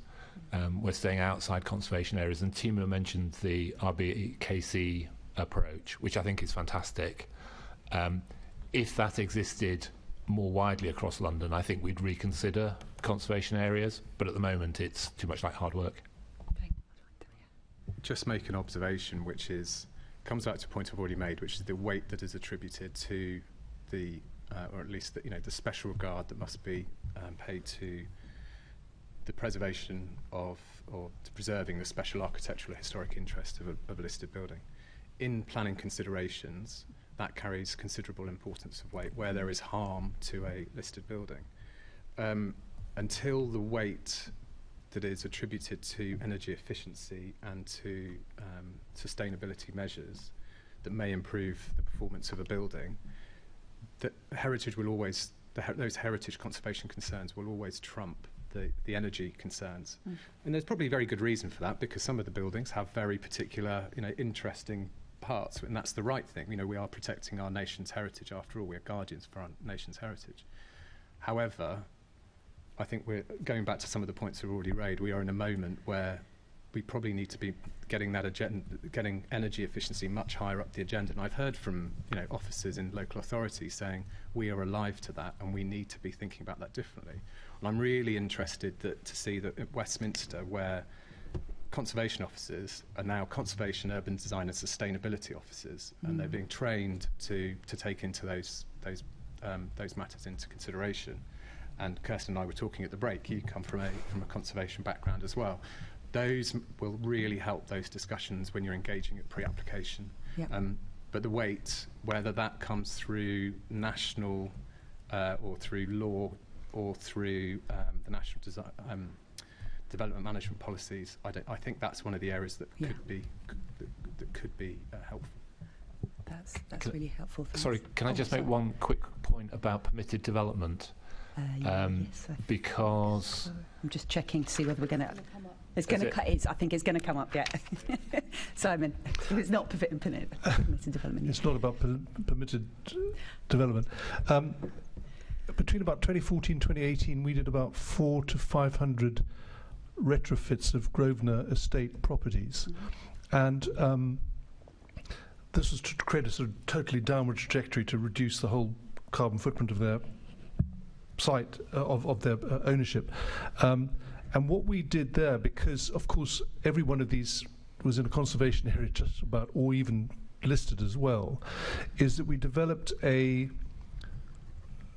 negotiation with Westminster, we developed a sort of a way of doing these listed building applications, which was not, we had to gain their trust, yes, obviously, by demonstrating that we would do what we said we would do. Yes. But we developed a sort of a planning light, if I can describe it that. So rather than having to give a huge amount of detail on every single submission, we gave them a sort of this is our how we're going to do it, and we're going to apply that as appropriate in every building. And it actually worked very well. So what it did is it sped up the whole process. It also meant that the client didn't have to spend a lot of money on planning fees. I think we were charging a few £100 to submit a planning application, because it was all sort of not exactly automated but semi-automated. So I think it can be done, and I can understand why Chris would want to avoid conservation areas. Absolutely understand that. But I think, of course, in this case, Grosvenor had no choice. Everything was in a conservation area, so we had to develop a strategy. Yeah. So what I'm hearing is the balance is potentially something that might actually need to be changed policy-wise. But other than that, it sounds like we just need to do it more, and we need more people who know how to do it, and more case studies, more expertise, and just more willing to tackle it and get on with it, really. Yeah, and I think education. I'll come back to you, Catherine. It's been said already. Education at every level. So that's at, if you like, your level, government level. But also at local, local authority level, and indeed developer level. There's a huge lack of knowledge and skill that needs to be upgraded. But my key point on that is that if you don't ask, it won't happen. So if you ask, then people will upskill. Thanks. Catherine, sorry. I would just say I would want to draw a difference between works that are essentially reversible, so things like adding PVs. When I first started out at conservation, everyone was obsessed about how disfiguring satellite dishes were, and they were clearly going to be around for a bit, but not very long. So I would be much more relaxed about PVs, which I think will, the technology will have changed again, and works that are, such as overcladding facades, doing things that will inevitably be totally reversible and result in the loss of historic fabric, I think should be more tightly controlled than those that are intrinsically reversible. Thanks, that's helpful. Just to add as well, I think Simon's made a really interesting point that when you have a landowner like Grosvenor who can do it over a large area, and we have clients who have large portfolios and estates, that gives you, that puts them in the pole position at the moment to really be able to push the boundary in these areas. The difficulty will be where you have owners who only own maybe a single building or a couple of buildings. Whether the costs are efficient for them to do that, I don't know. That's slightly outside of my area. But we're certainly seeing a reticence from some of my clients to do the work that we might see elsewhere where it's a single building, because it's very difficult, and they don't necessarily have the negotiation power that somebody like Grosvenor would have. Totally understand.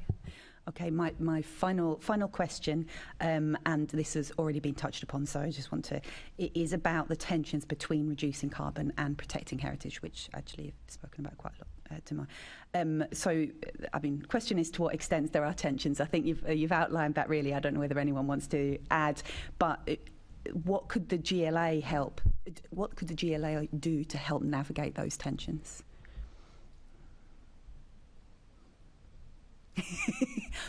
Or anyone else, but particularly GLA. I guess it really is about understanding what is really significant about a historic building, and how you implement guidance that means that you really are fighting for what matters and not. I mean, there are a huge number of sliding slash windows out there which have been replaced billions of times before, but yet conservation officers say, "Oh no, you can't get rid of that," and put it back with double glazing. I think it's really thinking about what is it that you're fundamentally trying to keep. That's really... I mean, I'd suggest that the answer is sort of what Timur was saying, which is if you can help those people with one or two properties upgrade them without a whole world of hell of bureaucracy, then that would be fantastic, because it would also help people. It would make a big difference, because I should suspect that there's a huge, of that million we talked about, I don't know what proportion of those are individual properties, but they're going to be a lot. And if you can make life easier for them, that must be good. Yeah, I think that's a really good point. I would exercise just a little bit of caution, because the GLA as a strategic authority need to be taking a strategic view, and that it's up to the local authorities and the conservation officers in the local authorities to be forming those detailed judgments. And I think, going back to Simon's point, if the GLA can provide that strategic guidance, particularly for, perhaps for the small number of people who own a small number of assets, but even the larger landowners, then that would be helpful.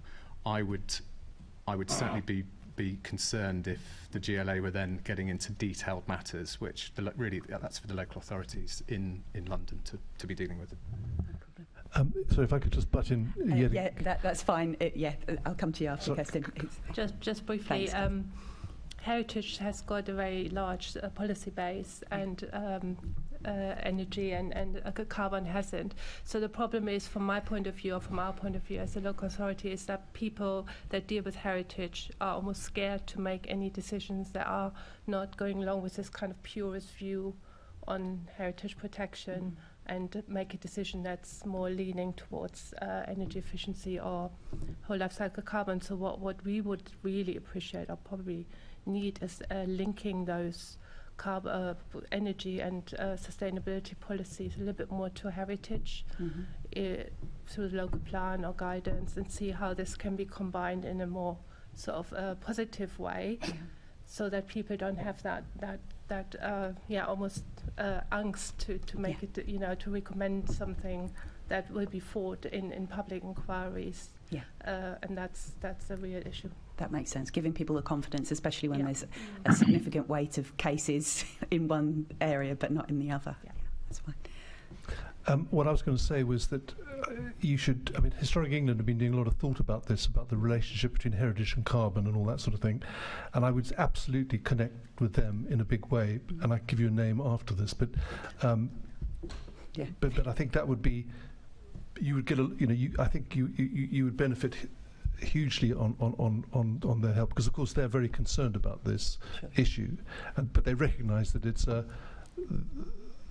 something that has to be addressed. Thanks. Sorry, just as a follow-up, I think I would be concerned to see a combination between the carbon and the heritage matters, because they are independent matters and material considerations. However, guidance and help to help give people confidence to do something, I think that would be welcome.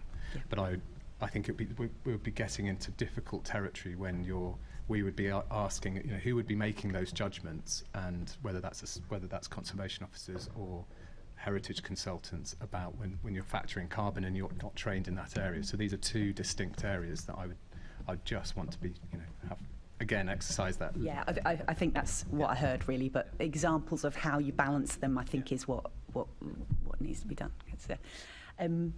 Back to you, Chair. Thank you, Senator Baker. Senator Berry, you wanted to come in under heritage. Yes, I did. Thank you very much. I've been doing some work myself on this question of trying to get retrofitted, particularly solar panels, which comes out of my casework as an assembly member, onto buildings in conservation areas and heritage buildings. And I think, like you, Simon, I've been having some success arguing it on an individual basis. There are ways in which you can just alert the planning officers to the fact that the historic visual amenity is a consideration, but the weight that needs to be given to the carbon savings and then the want to be sustainable. So I've had some success with this, but on an individual basis, and I can't just go out and argue it for every single, same as you, I can't go out and argue it for every single one. So I've talked to the mayor and the deputy mayor for sustainability, the environment here, and they've done a review of all the different policies in different boroughs, and I just wanted to check if you were all aware of that review, because it does this postcode lottery we experience, the different results you get sometimes just off different planning officers and different there's a review of that, and boroughs have responded, and there's some really interesting results in it, particularly seeing, and this is the point I wanted to just ask the question to Catherine about, that the visual impact, the idea that solar panels should not be visible, really does seem to dominate the views that boroughs are taking. In contrast to, so sometimes you'll see people from the conservation area groups arguing that instead of solar panels they should replace all the tiles. Yeah, exactly. And so you trying to make the point that this is a temporary thing that doesn't harm the fabric. Adding things to the building doesn't make that impact, I think is something that, again, it's just they've never thought about it until you point it out, and then when they do, they go, oh yeah. So it's one of those things that shouldn't be that difficult to get more consistency on, because the training isn't that complicated. It's just asking people to look at things with different perspectives. So Catherine, can you comment on that? And you mentioned before the idea that it might be worse to replace parts of the building in that way rather than. Well, I think I agree that we are in a situation, an urgent climate situation where we do need some compromise. So, and I would much rather have, I would rather be more relaxed about things that are reversible than things that are, that are not reversible. The whole point about listed building legislation is it's trying to ensure that something that we value is preserved, and once it's gone, it's gone forever. So alterations that just sort of sit there temporarily for 10 years or so, I never get that excited about. But I think I might be in the minority. Well, me neither. I've literally called my work "Lend Us Your Roofs" because it's literally for a short period. And then related to that, in the last session we had with the GLA, this is the current guidance from the London Plan that I was looking at. In relation to the long-term decarbonisation of the grid, this guidance basically says don't bother accounting for it. And obviously over what is a 60-year appraisal period, whether or not you take account of the decarbonisation of the grid affects these decisions hugely. Yeah. And with historic buildings, you're talking about buildings that will be there for hundreds of years. So, so I think Simon's just perked up. Looks like he wants to answer that question. I'm not sure the best person to answer that, but is that something that really does need to change in the GLA's guidance, and would referring people to the new RICS solve that? Does that fix that? Sort of yes to both, I think. Yes, I mean the grid decarbonisation is taken into account in assessments. I think it's worth mentioning that the flip side of carbon is resource use. So just because you're reducing the amount of carbon, you're still using resources to generate energy or produce materials or whatever it is. So there's no get out of jail free card completely here. In terms of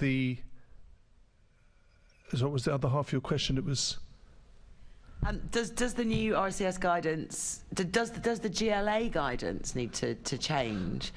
So yes, but I think yes. Well, what I would say is that I think you've got to be careful, in the sense that yes, grid decarbonisation should be accounted for, but it shouldn't be seen as a kind of easy get-out clause, if you like. In other words, we should be cognizant of the other effects around this, as I say, to do with resource use and so on. So. Yeah, I mean, we're looking at the different stages of the building process and the use process. If across the period of use you're not accounting for the fact that the remaining electricity gets decarbonised, that weights more highly the in-use carbon and therefore might incentivise demolition, is my thought. Yes, that's what I'm saying. It's a more complex picture, and I think the danger with all these things is that people always look for easy solutions to the questions being asked, and I would completely agree with the issue of ensuring that anything you do to buildings is reversible, and certainly with things like PVs on roofs. And we put, for Grosvenor, I think we put about 1,500 PVs on the roofs of the conservation areas in Belgravia, and you don't see any of them. But then Belgravia. But would it matter if you could see any of them? Well, probably. It depends on your attitude to looking at PVs. I mean, the thing about Belgravia is it tends to be fairly uniform height, so you very seldom get to a position where you look down onto them. It's the same applies to plant rooms. If you've got a plant room on a roof and nobody can see it, well, does it exist? But so I think. But the point about all those PVs is they can be taken away in the future. Yeah. When something better comes along. Sean, can I just add a couple of things?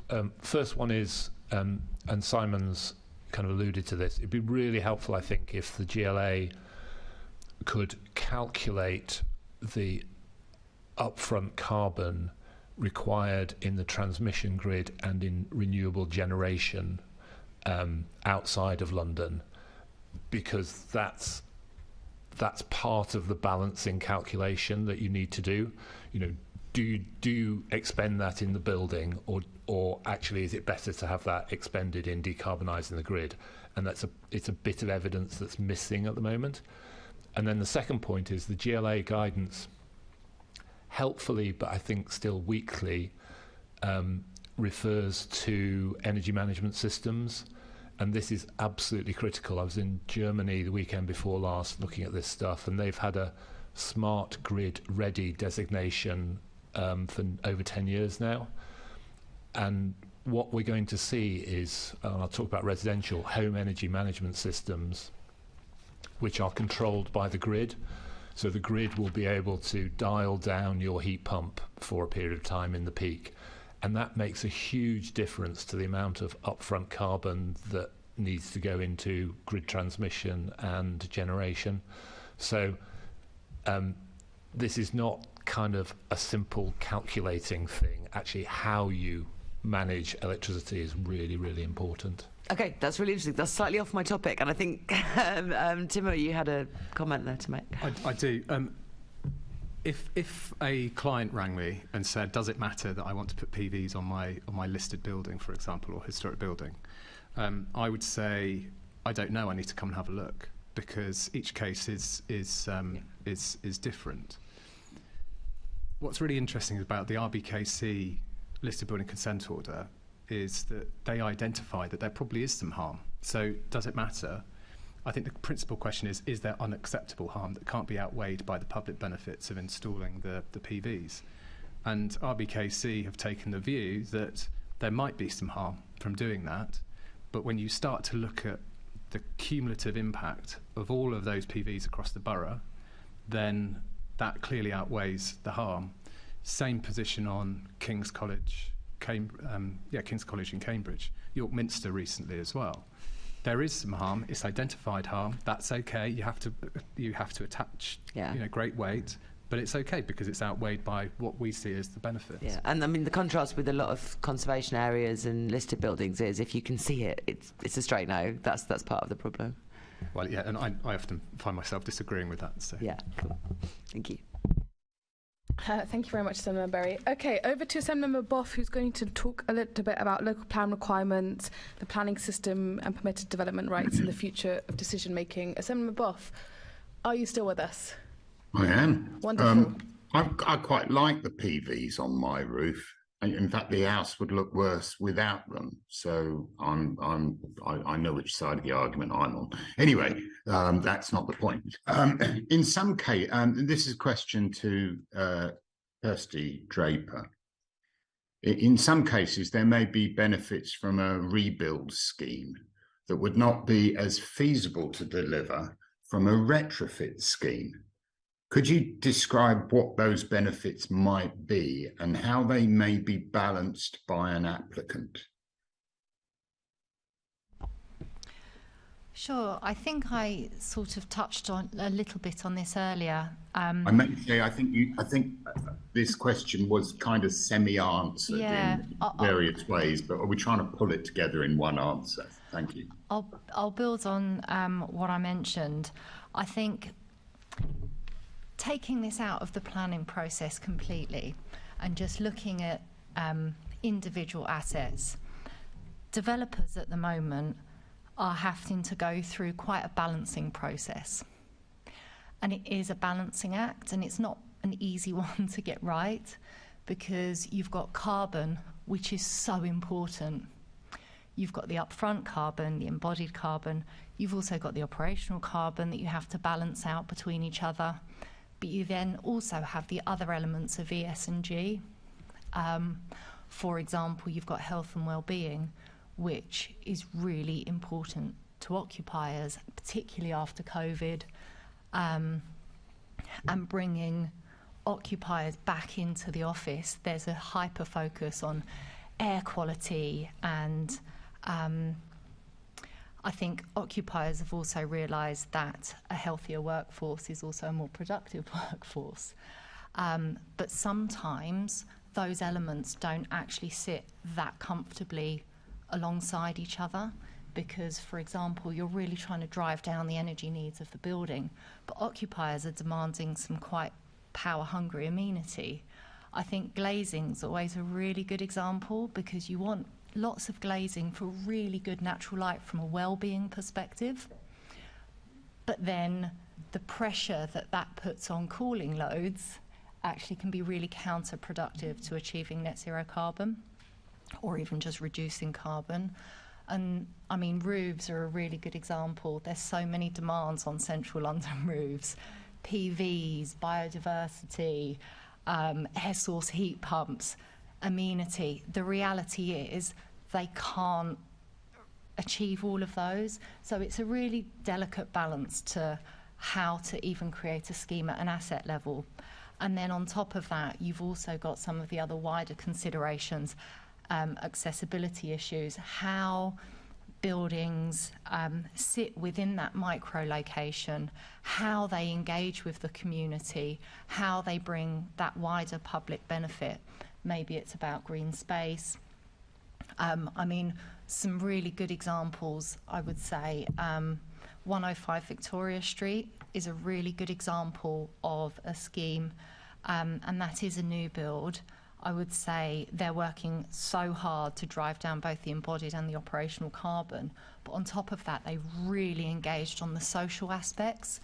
They've done some really amazing stakeholder engagement and actually taken the feedback from that has influenced the design of the scheme. So you're going to have the local schools able to use some of the space within that scheme for PE lessons, And so taking into account some of those wider considerations, I think, is a really important part of that balancing act.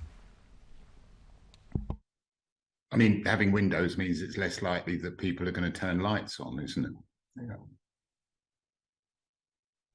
It's a balancing act, yeah. It's a balancing act, you're quite right. Mr. Brown, have you got some views on that? Whether or not sometimes a rebuild has the benefits that a retrofit can't have? I was struggling to think of an example from a carbon perspective. From a financial perspective, almost every day of the week. I mean, retrofit is often as expensive as new build. So if you get a little bit of extra floor space from a new build, you're going to go new build every day. But Nick Stern called climate change the world's biggest ever market failure. So this is just a small example of that market failure in our world. Is there some, just for my information, because we Assembly members are paid to ask stupid questions,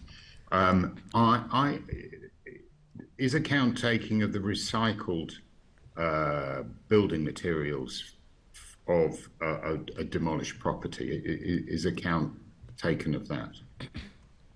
It's actually really difficult. We've again, this government Home of 2030 competition, which Igloo are actually building in Sunderland at the moment for an expo in a few years' time. A couple of examples from that. One, we tried to get second-hand steel to use in the building.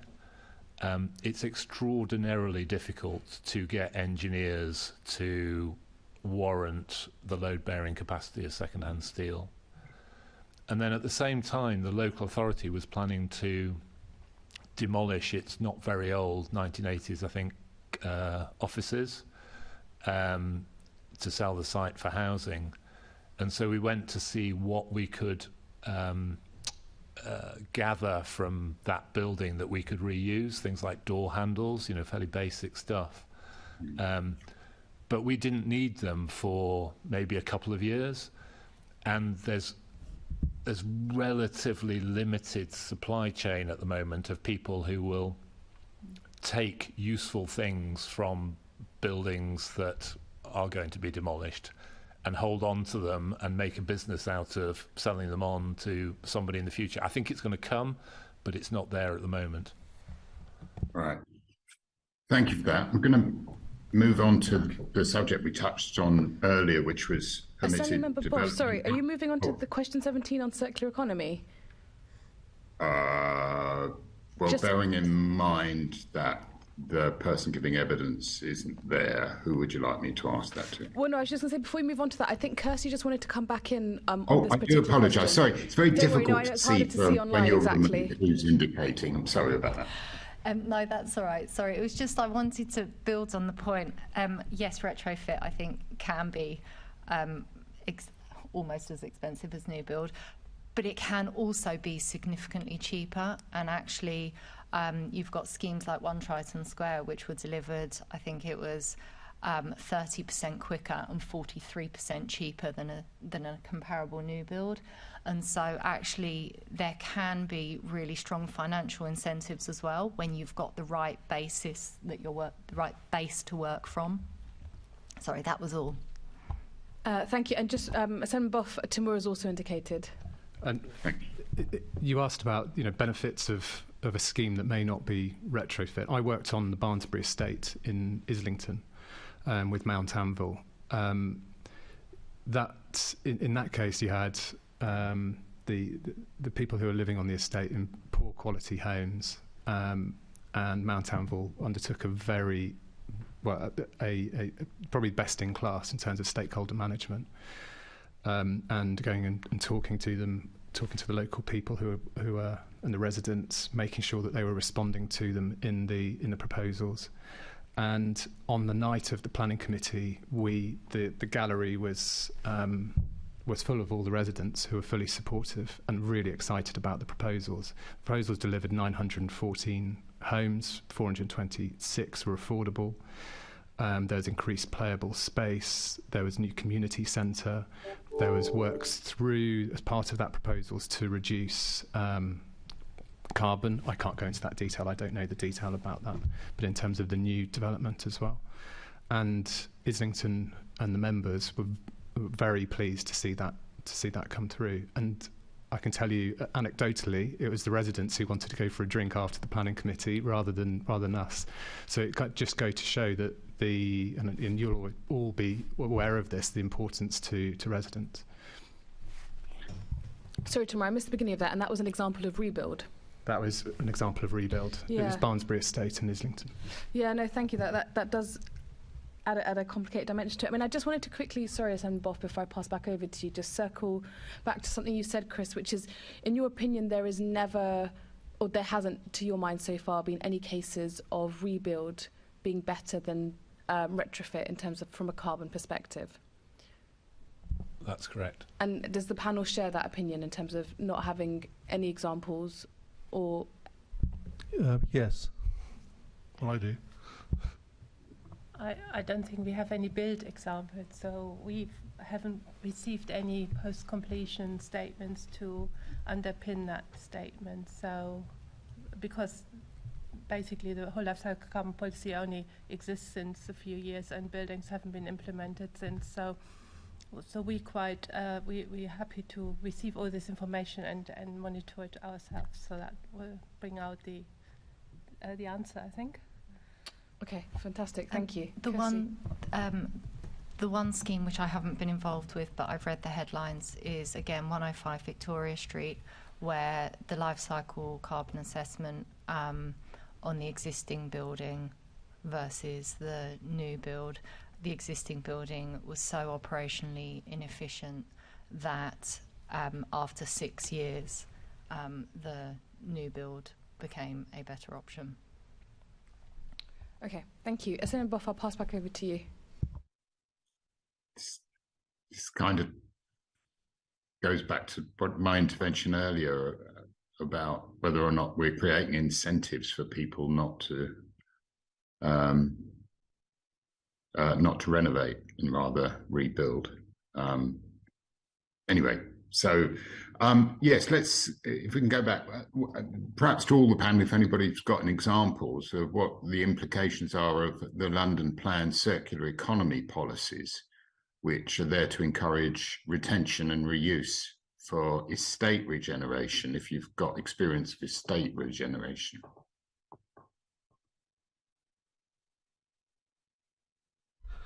Yes. I think that there's some interesting points here.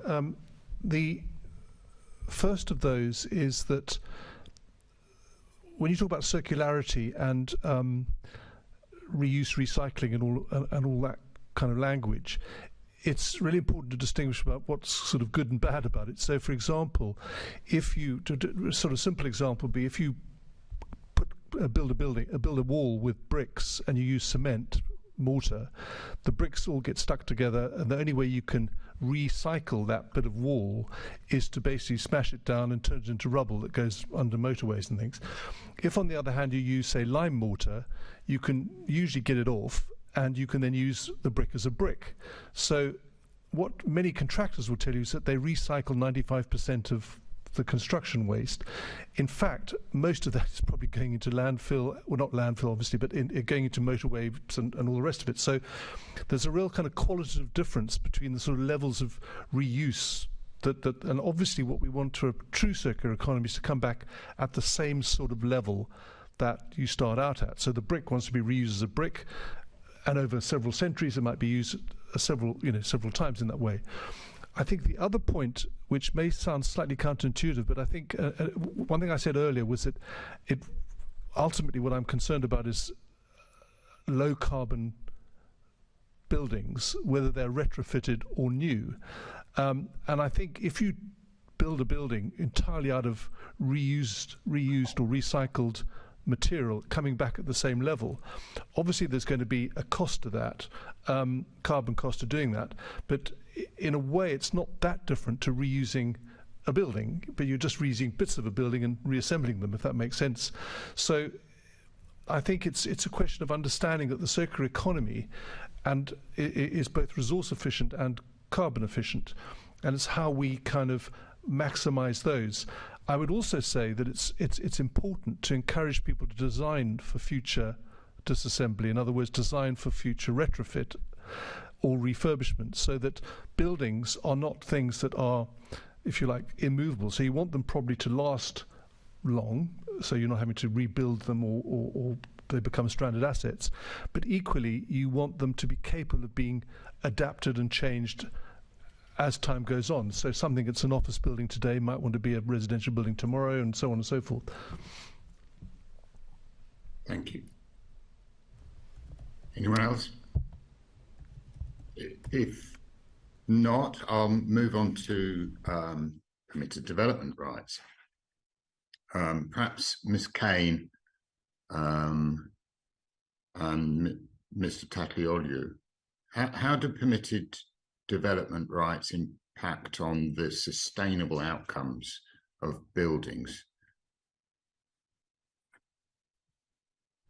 In the city is probably the worst to answer this question, because there's not much in terms of permitted development rights other than very small alterations or extensions to a building. Mr. Tatlioglu? Yeah, I do have some comments on this, but I'm not a town planner, and so my comments are taken from speaking to colleagues and clients in the lead up to this, so I can report that. And the first is, and there's sort of two areas. One of them I've already touched on, which is how whether there is an opportunity to introduce permitted development for measures to improve energy efficiency, and I'm not going to dwell on that because I've already talked to that.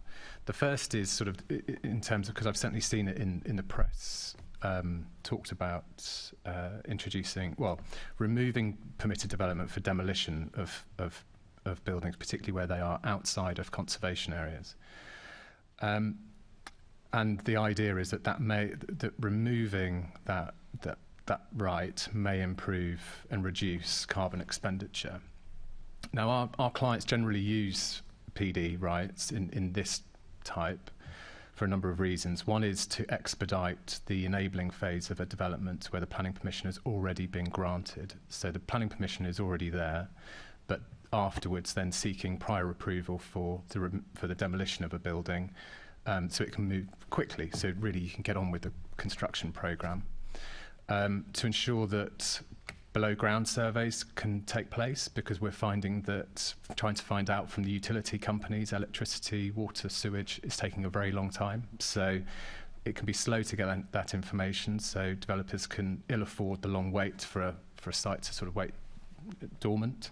And the other is for clients such as DEFRA, where they have specific types of buildings, whether they're labs or technical buildings that have come to the end of their useful life. That said, and sort of speaking to a number of my colleagues and clients, I said, as I've mentioned, it's quite rare to exercise the PD rights for demolition of a building outside of a conservation area, not least because it's seen as quite an aggressive approach with the local authority. That's others may have different experience, but that's certainly from our experience. The other observation that we discussed in the lead up to this, that was there probably needs to be a study to understand how much demolition of buildings outside conservation areas that aren't already subject to planning permission, because that will tell you what the carbon expenditure is of that as a result of that permitted development. And I think that would give us a much better understanding of the impact and whether it's worth tinkering with that area of GPDO, because, as I've said earlier, once you start to change these things, there are always unintended consequences. And I suppose the other question is, how far would that extend to, and does that start to affect households? Households who are doing an extension to their property. So I'm sure there are areas or restrictions you can introduce there, but these are observations that I can pass on. So the effect of PD rights on demolition is actually quite small, you were saying? From our experience, others may have different experience. So. Can I just pick up on a couple of those points? One is in a London context where I'm not sure what the figure is. It's something like half of us live in flats. The national government guidance is unhelpful because it distinguishes between a block of flats with a shop on the ground floor and a block of flats without a shop on the ground floor, and you go down two different routes, and that seems nonsensical to me.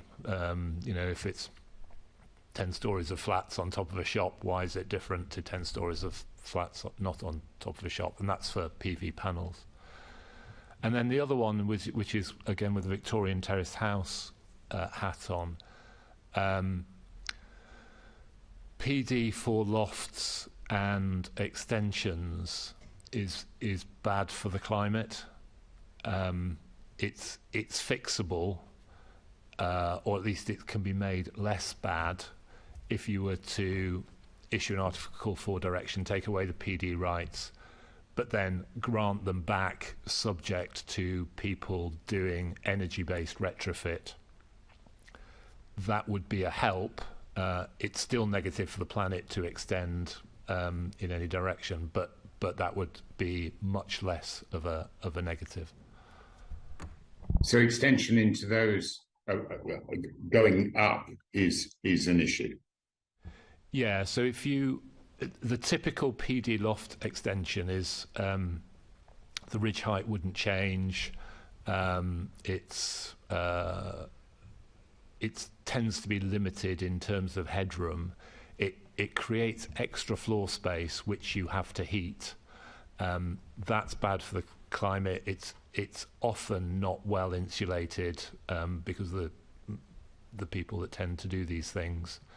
But it doesn't trigger building regs. So there's a separate building regs would have come in there. There's a separate set of legislation, and the building regs are a lot tighter now, and a lot of things do trigger building regs, but some PD doesn't.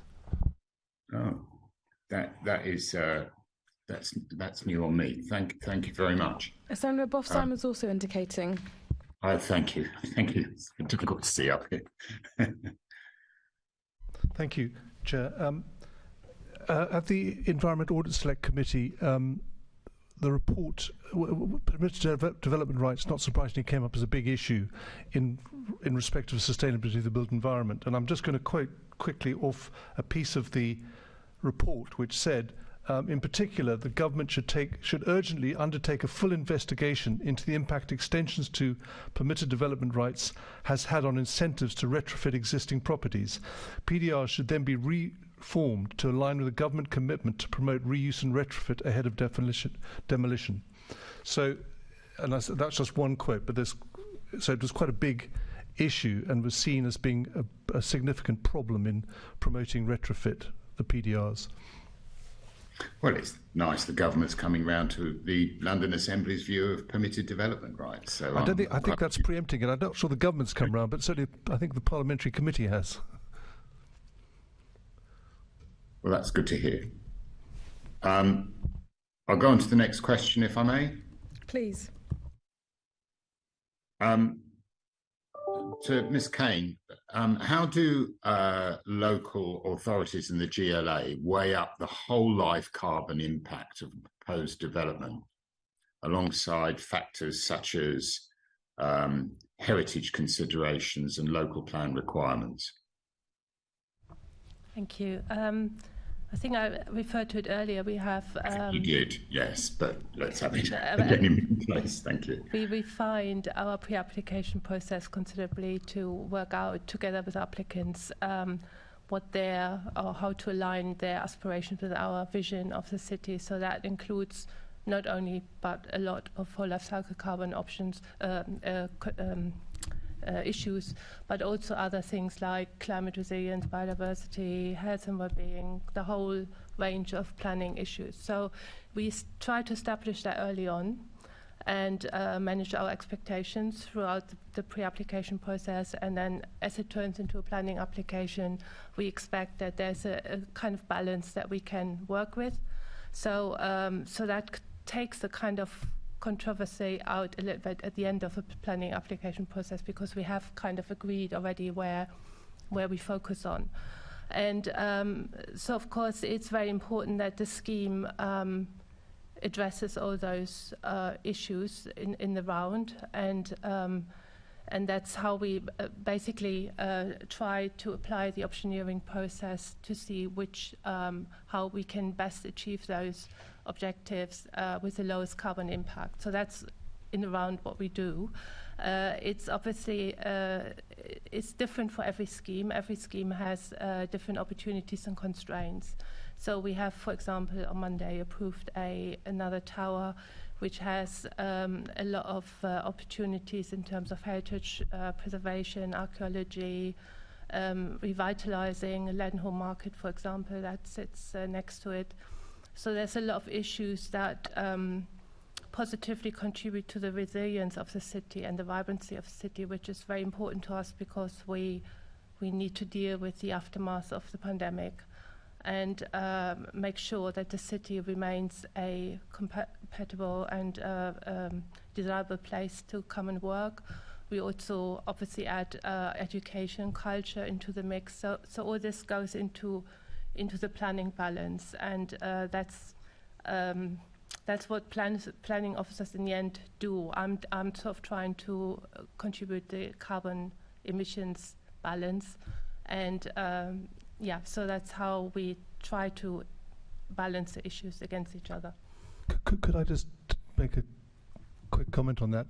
I think I wouldn't disagree with Kerstin on the fact that all these issues are important, but I think what we have to not lose sight of is that only one of those is an existential issue, and that is carbon emissions. So whilst it is important that we get social and biodiversity and so on, sorted out, we should not see this as a kind of that all these things are equal by any stretch of the imagination. I think you have to see things like biodiversity, which absolutely I agree is important, and social benefits and so on, health and well-being. All of these things are important, but none of them should trump carbon, in my view.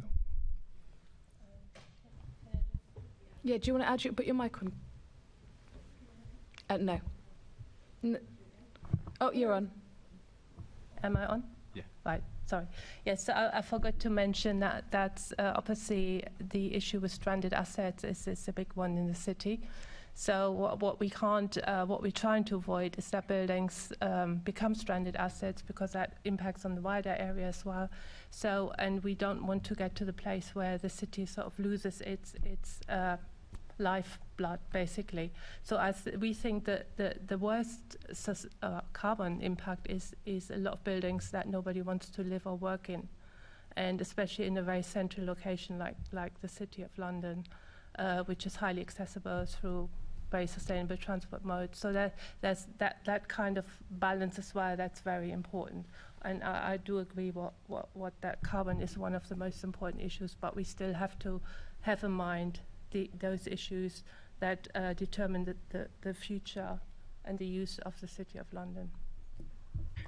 I'm a bit concerned about the statement about carbon should trump every other issue. Trump wins on every occasion. Whereas if you have a look at the IPCC, trying to do is balance, and I just wondered whether or not that was the right term to use. Well, the IPCC report that's just come out should alert us to the fact of the importance of this as a primary issue. I get it's a primary issue, but in terms of an application, a scheme, taking in those wider considerations, as was alluded to earlier, such as the decarbonisation of the power grid, I just get a bit worried that if it trumps every issue, then does it trump heritage? Okay, 1 second. We have Timur who wants to come in, Chris who wants to come in. We have 20 minutes left, and Senator Berry's questions as well still to take. Well, so I'm happy to leave that there if that's all right, Chair. But it's just a concern. No, absolutely. Thank you. And I think Simon's come back on that. I think Timur, Chris, if you could offer very quick, brief contributions, and then we are moving on to Senator Berry. I'll be very quick. And I think Kerstin's already alluded to it, but it's worth just making this very clear. When we come to a site, right at the beginning, we will be looking at the spatial planning context. And the starting point is, location. Is it in a CAS? Is it in the opportunity areas? Is it in a town centre? And because these are areas that the development plan identifies and focuses development and sustainable development, and particularly where there are sites that are not fettered by restrictive designations such as listed buildings and so forth. The development plan currently, let's talk about the London plan, because obviously it will be different for different boroughs, but in most circumstances, good growth will be located in those areas that are identified, for example, those designations that I've just described. And obviously they're the areas where there should be design-led optimisation, and from a town planning point of view, that is the starting point. Brilliant. And I think we are now covering Senator Berry's question. So, Chris, is yours a Thank you response very to much, Senator Boff? It is, and it's much shorter. So a number of London borough leaders are meeting with Amsterdam, who've adopted something called donut economy principles, Kate Rayworth. And what that says is we have to provide for society's needs within the planet's limits. And I think that's not quite the planning trade-off between all these things. It's saying we have to do it within the limits, but we also have to provide society's needs. So it's just a different mindset. Thank you very much, Chris. Senator Berry, over to you. That's all got very philosophical. Have a little think, Andrew. See what you get to with that question about the existential threat we face. I want to go a little bit more towards feeling our way towards some recommendations, particularly in this building. We like to make recommendations to the mayor if we can. So earlier on, I'm going to stick within the spirit of the questions I've been set, if that's all right. So earlier on, I was mentioning the fact that the London plan's been around for a little while now, and the guidance for London plan's been coming forwards. The work that Shirley Rodriguez has been doing, looking at the conservation areas and solar panels, is sort of in addition to the other work, and it was very much looking at the consistency with which boroughs are weighing up these issues and looking at that. Now that's just in one tiny little area. And I just wanted to ask, to all of you, to what extent is it clear to the boroughs, to the people applying to the boroughs, in terms of what information they need to provide at the level below a called-in application, what principles they need to be applying to decisions like this on a day-to-day, non-referable to the GLA level? Where the things like the guidance from the GLA might be useful. I'm looking towards Kerstin, because you work for a local authority, I think, but also Timur and Kirsty, you both work for applicants, and it'd be useful to hear from your point of view. Maybe your bigger applicants generally, though, who can afford consultants. Yes, so we treat referable major applications the same, and indeed all applications that propose a substantial redevelopment part. And so we are applying those, for example, those optioneering considerations to all those applications if it makes sense to them. So we expecting all this information to be dealt with through early on through the pre-application process, and that's what I think referred to quite a few times now, is that pre-application is really, really important, because that's where you can actually influence application proposals, whereas in the past it was more the case that oven-ready schemes were submitted and there was very little opportunity to negotiate or change things. So it's trying to catch the moment where there's still opportunity to change and influence, and we're quite lucky in the city that we have lots of developers that have already their own comprehensive sustainability agenda, and we try to align. I mean, we're obviously slightly different focus, but we try to align and agree on major principles early on, and that's the only way. But because once you consider an application for prepared for decision, it's too late to change. And so that's important. And then further on in the conditions phase, say in the detailed design phase, there are more opportunities to influence on more details of the scheme that can have a large carbon impact. So we try to figure out where can we influence best. So that's the important bit. And we haven't found the solution, but we really work hard to find the right way of, as a local authority, to influence. Okay, so that you're mainly talking there about paying individual attention to individual applications rather than having some more clarity in how you're dealing with things. That was the gist of your answer, wasn't it? That is obviously the basis on which we take those discussions with the applicants. So we need the right kind of policy background and recommendations, and that's where there's a need to maybe apply more detail in our local plan, but then also we need the hanger on the sort of regional basis, GLA basis, or a national policy basis in order to know how we balance those proposals. Okay, and then shall I go to you next, Kirsty? I think it was one of the first points that I made in the session, which was about the inconsistencies between boroughs, and I think getting some cross-border uniformity would be incredibly, incredibly helpful and incredibly welcomed by the industry. I think I mentioned earlier again that actually the city's approach has been really welcomed, because it is just giving some more transparency and clear guidance around that best practice, which most developers should be doing anyway. So, yeah, I think that would be very supportive to have that perhaps rolled out across all boroughs. Excellent. And then Timur next. Chris, are you trying to come in? Just raise your hand and then I'll call you up. Kirsty just made the points that I would make. That what's been reported to us is making sure there's consistency in approach, data and methodology. That just gives them much greater sense of clarity on the way to move forward. And that's in terms of the carbon point on heritage. It's what I've already picked up on, which is just consistency in approach, and that comes through knowledge. So, Chris, yes. Just at the moment, below the referable level in a number of local authorities, the focus is entirely on operational carbon and not at all on upfront carbon. And that's partly education, but it's partly policy.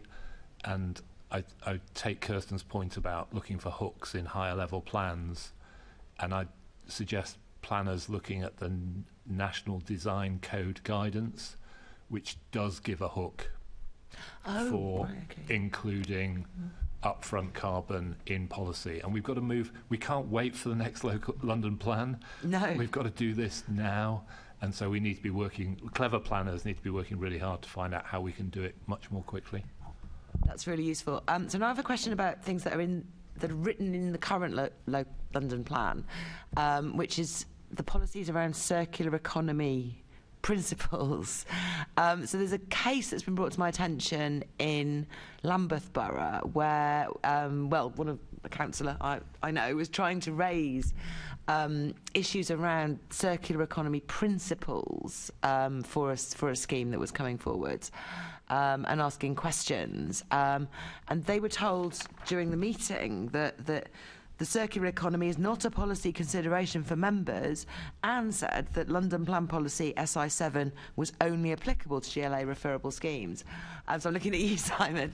I think there might be a bit of an issue, that perception in boroughs that these policies are only applicable, whereas, sure, the guidance that we have here is for whole life cycle carbon assessments. The guidance on circular economy is for circular economy statements, which are only required by referable proposals.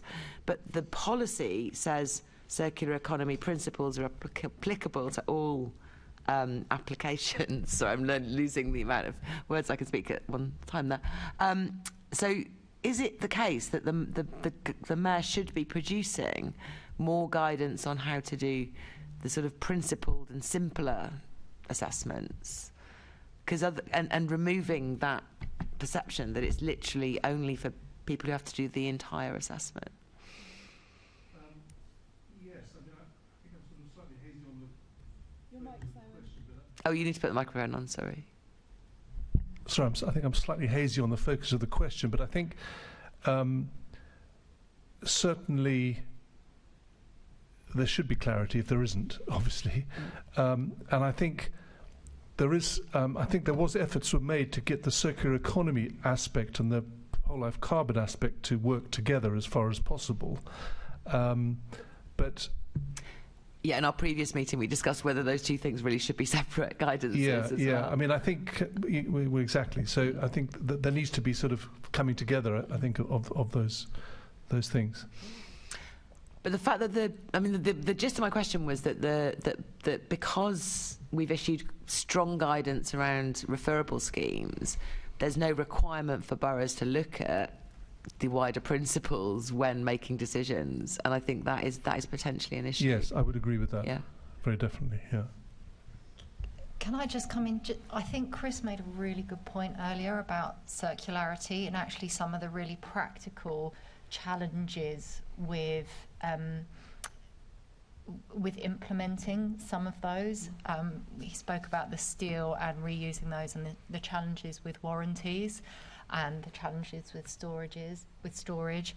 And I think actually any support that can be given to help overcome some of those really practical challenges would be really welcomed. I mean, the other issue that we have with certain innovative materials can often be around insurance as well, and while there are some practical best practice things that you can do to help engage with that, any sort of lobbying that can be done to help support the growth in that would also, I think, be really welcome. Yeah, in the previous meeting we discussed this issue. It's probably we haven't got questions on it this time, around the reuse, the kind of reuse that Chris mentioned, doorknobs and bricks and things like that. Where do you store them? Can you reuse them? Are they then safe to use if they're reused? Those questions. And one of the things that emerged was essentially that this is easier to manage for smaller schemes than it is for larger ones that need smaller schemes need smaller amounts of material. So I think there's certainly a role there for local authorities to take this on board. Chris? Just a quick one. I think it's... And then I'll move to the last two questions. Chair, what's the time? It's 5:02. Great, okay. Amsterdam are the global leader in this circular economy in the built environment. I think it's really interesting that it's borough leaders in London that are engaging with Amsterdam, not the GLA. The GLA have backed off that engagement. So I'm quite optimistic that the boroughs will pick this one up. Maybe the GLA officers have been to visit Amsterdam enough. Right, I do need to just ask two final questions. You might be able to combine them as well as which, yeah, exactly. Which are really yes/no questions, really. Not they're not at all. Starting with you, Simon, I think, because you're involved in it, but I think other members of the panel have also been involved in this. It's the Marks and Spencer's case. To what extent will that have an impact on either the mayor or developers, given the history of that case? Can you comment very briefly on the significance of that case? I think the mayor missed a trick on this, because I think if he'd thrown it back, if he'd rejected the application, he would have put Marks and Spencer in a very awkward position of having to fight against a climate argument, if you like. So I'm afraid the mayor doesn't get many points from me on that particular point. What was the other part of it? What difference will it make to the mayor and to I think it's quite a bellwether, other developers? Yeah, I think it's quite a bellwether issue, and I think that it will have an effect. I think quite a lot of people are sort of hanging on this particular issue. Okay, thank you. Would anyone else like to comment on that? Depending on how comfortable you feel, a live case. I'm going to encourage brevity at this point, please, Yes. panellists. Yes, I think it will have a huge impact, and the ITN inquiry as well, which I think will be coming out pretty soon after. That's the building on the South Bank? Yeah, the one that's behind the National Theatre. Okay, I think I'll hand back to you, Chair, because we are basically done. Thank you very much. Guests, we've had a sort of good long 3-hour discussion. I know there's probably plenty more that people wanted to contribute, but I am conscious of time. Timur, you look very unhappy, so did you want to come back in very briefly? The only point is it's already having an effect. The clients I'm dealing with are already taking account of these matters. If whichever way this goes, because it's with the Secretary of State to make that decision now. Our clients, what it's done, it's raised the profile of this matter. Fantastic, and that's exactly what we'd hope also having the discussion here would do. So thank you very much for your contributions. I have to say, this is such a live issue and it's evolving very quickly, and therefore we're incredibly grateful for your expertise and your contributions, and we hope that you can stay in touch with the committee, because I think that, you know, our aspiration in the context of the climate emergency is to ensure that this is embedded in our governance and that we can offer the best policy possible to cut our carbon emissions and ensure that planning and construction are at the core of how we manage that in terms of our wider governance. So many thanks to the guests. We enjoy the kind of back and forth as well between you. We think that that's helps offer effective governance when we can tease out any of the tensions. Now that we've reached the end of our discussion, we've just got a couple of items of business. I'd ask you if you could just remain seated whilst we whip through them. Can I ask the committee to note the report and the discussion today? Thank you. Can we also delegate authority to me as chair in consultation with party group lead members to agree any output arising from the discussions? Can I ask the committee to endorse a letter to members of the House of Lords proposing amendments to the Levelling Up and Regeneration Bill further to its investigation and report on the future of planning in London, which is literally being discussed in the House of Lords as we speak? Lovely. The next meeting of the Planning and Regeneration Committee will be the London Assembly's annual meeting on the 4th of May.